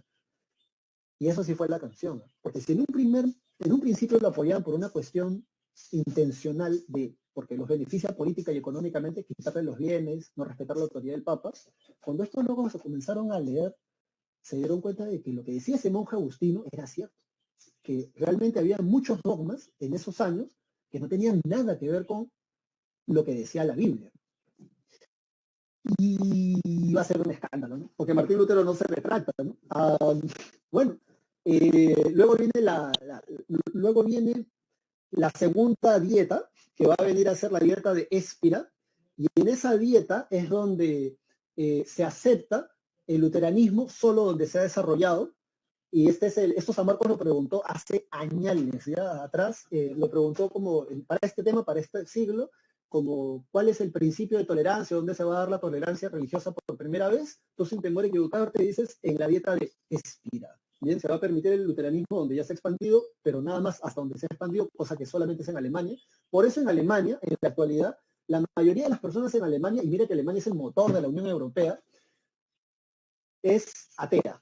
Y si no eres ateo en Alemania, muy probablemente eres luterano. Muy probablemente eres luterano, si no eres ateo. ¿Por qué? Por esto de tradición. Y la última dieta es la dieta de Habsburgo. En la dieta de Habsburgo, Melanchthon, que es el Amiguix, que es el Vivid Friends de Martín Lutero, va a presentar lo que está acá, las confesiones de Habsburgo. Las confesiones de Habsburgo es el libro que te dice cuál es la doctrina que saca Martín Lutero a partir de haber leído la Biblia. O sea, cuál es la nueva doctrina, que es lo que deberías de seguir. Y bueno, la publicita, ¿no? Por si acaso ha salido el nuevo libro, ¿no? Melanchthon, ¿no? Salió el nuevo libro de mi amigo Martín Lutero, que lo quiero conseguir acá fuera de la reunión. Estamos vendiéndolo en el stand, entonces se presenta el libro. ¿Qué es lo que vas a subrayar en tu separata? Subraya, porque esto la prueba preguntado, muy sencillo para ti, porque ya sabes que te solo 5 preguntas de historia, o de Lutero, las 95 tesis. Y aquí vas a prestarme atención porque ya se me está acabando la clase. Todo lo que Martín Lutero niega, escúchame, en la Contrarreforma, la Iglesia Católica lo afirma. Y todo lo que Martín Lutero afirma, la Iglesia Católica en la Contrarreforma lo niega. Así que si tú te aprendes esto que está acá, vas a poder, por una cuestión de contrario, saber en la Contrarreforma qué es lo que se va a negar o reafirmar. Por ejemplo, Martín Lutero dice que la única fuente de salvación es la fe en Cristo, o bueno, la fe que puedas conseguir acá. La Iglesia dice que no, que también tienes que hacer buenas obras. Martín Lutero dice, la Biblia es la única fuente de fe, la única autoridad. La Iglesia Católica en la Contrarreforma dice que no, que la Iglesia es la que da la interpretación correcta. Martín Lutero dice, no se admiten las jerarquías eclesiásticas ni la autoridad del Papa. En la Contrarreforma la Iglesia Católica reafirma la autoridad del Papa y de la jerarquía. Entonces, creo que me entendiste, ¿verdad? Bueno, en la dieta de Habsburgo también, en la dieta de Habsburgo, es donde estallan la guerra de religiones, la guerra de religiones. Entre la Liga de Esmacalda, que es la Liga Protestante, o sea, porque Martín Lutero protesta, de ahí viene el nombre protestante, y por cierto, los anabaptistas y los bautistas no vienen de los protestantes, ellos son anteriores. De hecho, Erasmo de Rotterdam, escribiéndole a Martín Lutero, porque eran contemporáneos, le dice, elogio tu doctrina. Me parece tan admirable como los otros, que son los anabaptistas. Ana es el prefijo para volver a hacer algo, en griego creo. Y bautismo significa sumergir. Anabaptistas, los que te vuelven a bautizar de nuevo. No todas las iglesias evangélicas, a lo que voy, es que no todas las iglesias evangélicas en la actualidad que puedan existir vienen de la reforma protestante. No te vayas a paltear, tú ya estás grande para entender esas cosas. Protestantes, ¿quiénes serían? Calvinistas, anglicanos, luteranos. Ellos serían protestantes. El resto ya no, tienen otras historias, ¿no?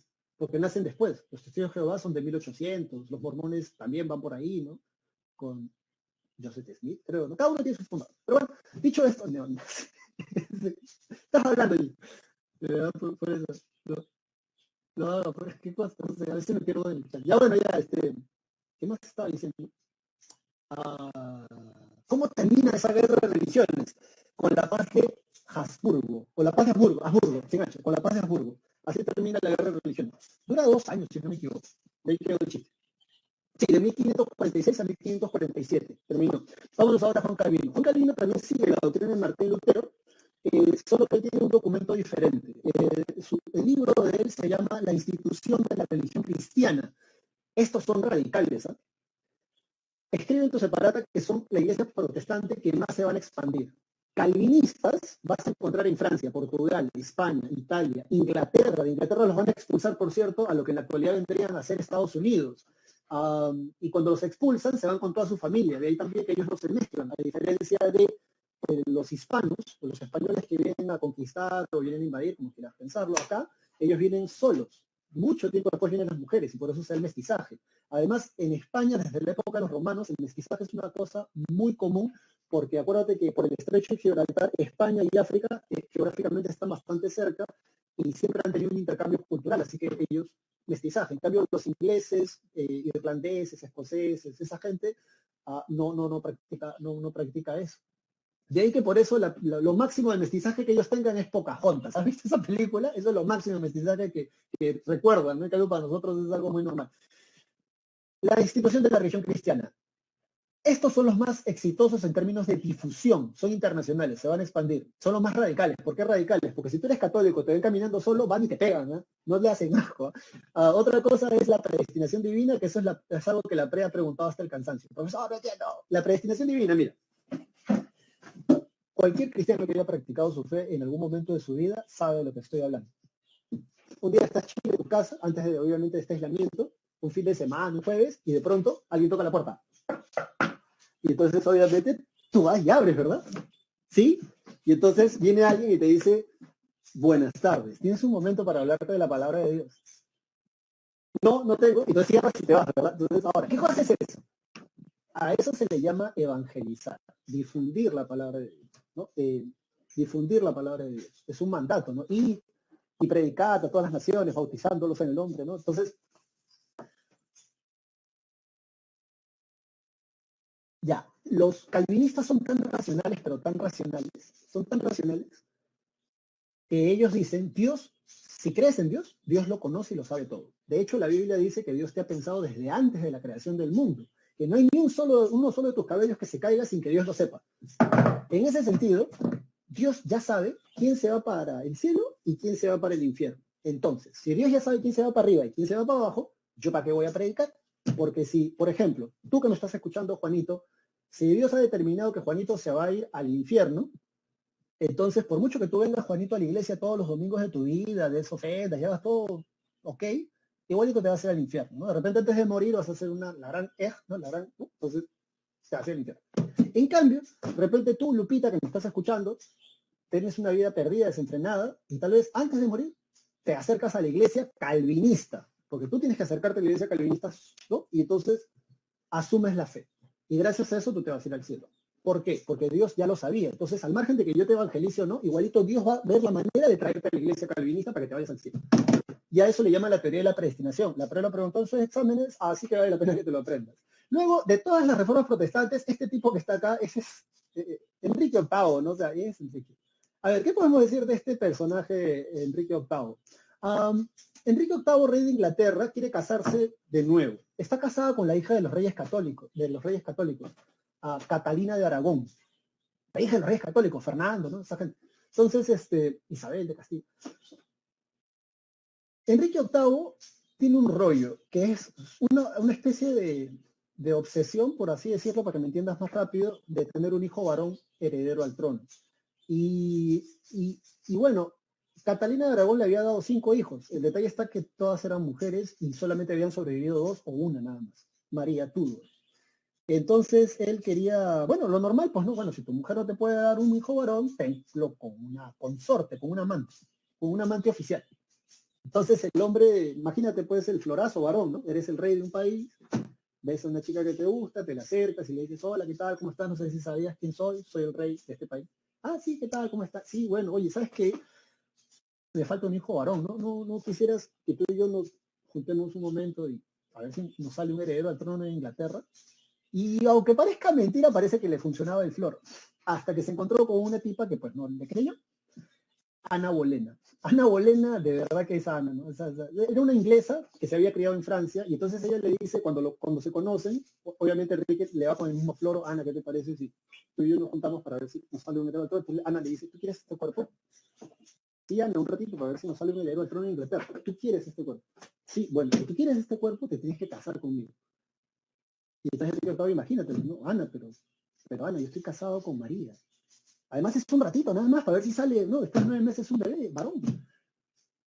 Y Ana le dice, no, si tú quieres acostarte conmigo, tienes que casar conmigo. Imagínate, varón, señorita, ¿cómo habrá estado ese hombre con la cabeza caliente que manda un representante al Vaticano para que le den carta de divorcio? Y entonces el Papa, imagínate, el Papa en ese momento dice, esto es fácil, ¿no? Ya, ¿qué pasa? Dice, seguramente te ha sido infiel. La señora ha sido infiel, la Catalina es infiel. No, es muy fiel. Ya. Seguro es estéril, porque te pueden dar carta de divorcio por eso. Es estéril, no le ha dado ningún hijo. No, en realidad sí le ha dado hijos. Pucha, ya. Pero es que todos son mujeres. Y el rey quiere un hijo varón. Pero eso no es motivo de carta de divorcio, le dice la iglesia, ¿no? Ya sé, seguro es hereje, seguro cree en Satanás, en Alá, ¿no? Entonces, no, le dice, no, es la hija de los reyes católicos, es más católica que todos los ingleses que están. Entonces, pucha, no te puedo dar carta de divorcio por eso. No me vas a dar, no te voy a dar. Entonces, como la iglesia no, además porque el Papa estaba con muy buenas migas con los reyes católicos, con los reyes de España en ese entonces, no hay carta de divorcio, el tipo agarra y dice, acta de supremacía. El hombre agarra y se separa oficialmente, la iglesia de Inglaterra la separa oficialmente del Vaticano, crean su propia jerarquía y iglesia anglicana se va a llamar con la hija de Enrique VIII, con Ana Bolena, porque le va a mandar a cortar la cabeza, ya que se casa, de nuevo se casa con Ana Bolena y le sale una hija. Entonces, a esta hija, el nombre de ella es Elizabeth, en inglés, ¿no? En castellano, Isabel la Reina Virgen, la quinta gobernante más longeva de Inglaterra, que por cierto ya hace una segunda acta de supremacía. En esta segunda acta de supremacía crea la iglesia anglicana, porque antes de eso se llamaba la Iglesia Nacional de Inglaterra. Y así se funda esa iglesia, que se separa de la iglesia católica no por una cuestión del dogma, sino por una cuestión de líos de padres. Entonces, bueno, las consecuencias de eso te las aprendes. Yo creo que ya terminó la clase, ¿verdad? ¿Qué ha terminado la clase, chicos? Sí, aquí ha terminado la clase. Digan, yo creo que ya terminó para pasar la encuesta. Ya terminé un minuto. Entonces, a ver, en la contrarreforma. Sí, ya estamos acabando. Gracias, chicos. Entonces, a ver, en la contrarreforma vale la pena que en los acuerdos, ya te los había dicho, apréndete de los fundamentos de Lutero, lo contrario. El Papa Paulo III en el Concilio de Trento va a convocar justamente a esta reunión que gracias a esa reunión se va a poder reformar la Iglesia Católica durante unos 400 años más hasta el segundo Concilio Vaticano Papal en 1954, 52, donde se van a reunir por segunda vez después de esta reunión. Entonces, o sea, importante, ¿no? Reunión importante porque ellos se han ido reuniendo antes, son las más chéveres. Luego también se crean 3 instituciones o instrumentos para pelear con las iglesias protestantes. Gracias a estos instrumentos se detiene el avance de las iglesias protestantes, te los aprendes de memoria. El índex, libros, prohibidos por la iglesia, que tú no puedes leer si eres católico, se reactiva el Tribunal de la Inquisición y surge una nueva compañía, una nueva orden religiosa, los jesuitas. Bueno, chicos, chicas, gracias por tu atención. Yo te voy a pasar aquí esto, lo que la PRE me pide hacer. Sí, es esto, creo. Vota, por favor, márcalo ahí. Y a ver, sobre esto de la expansión europea, eso lo puedes leer y yo por ahí te lo voy a ir explicando la siguiente semana y lo vas a hacer bien. Los imperios coloniales ultramarinos, eso es fácil, porque cuando Mohamed II cierra la ruta, España y Portugal son los primeros en lanzarse al mar. Y a ver. Aquí está, esto quería llegar. Esto te lo aprendes de memoria, ¿ya? Esto que está acá. De hecho, aquí vas a escribir monarquías autoritarias, siglo XV, siglo XVI. Y aquí, donde dicen, y aquí vas a escribir monarquías absolutistas, siglo XVI, siglo XVIII. Te aprendes estos tres principios de memoria que te los voy a decir y los vas a volver a estudiar tú más adelante. Regalismo, centralismo y providencialismo. El más fácil de todos es el centralismo. El rey concentra todos los poderes del Estado. Providencialismo, el rey gobierna porque Dios así lo quiere. Y regalismo, el rey gobierna sin límites en la tierra, solo le rinde cuentas a Dios. Que también para la PRE es que el rey gobierna por sobre la iglesia. Eso la PRE lo ha preguntado hasta el cansancio siempre, así que te lo vas a aprender de memoria, no te sorprendas si te lo preguntan.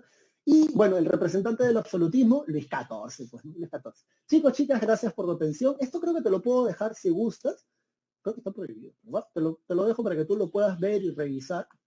Vamos a ver, creo que esto es aquí así, ya después tú te lo puedes descargar. Y nada, gracias por tu atención, espero que te vaya muy bien en tu examen, aprende de estas cosas y nos vemos la próxima semana. Chicos, cuídense mucho y espero que puedas estudiar muy bien, de tal manera que cuando termine tu examen no tengas nada de qué arrepentirte o lamentarte al margen del resultado, porque sabes que has dado lo mejor de ti. Cuídate mucho, que la fuerza te acompañe y nos vemos la próxima semana. Chao, chao.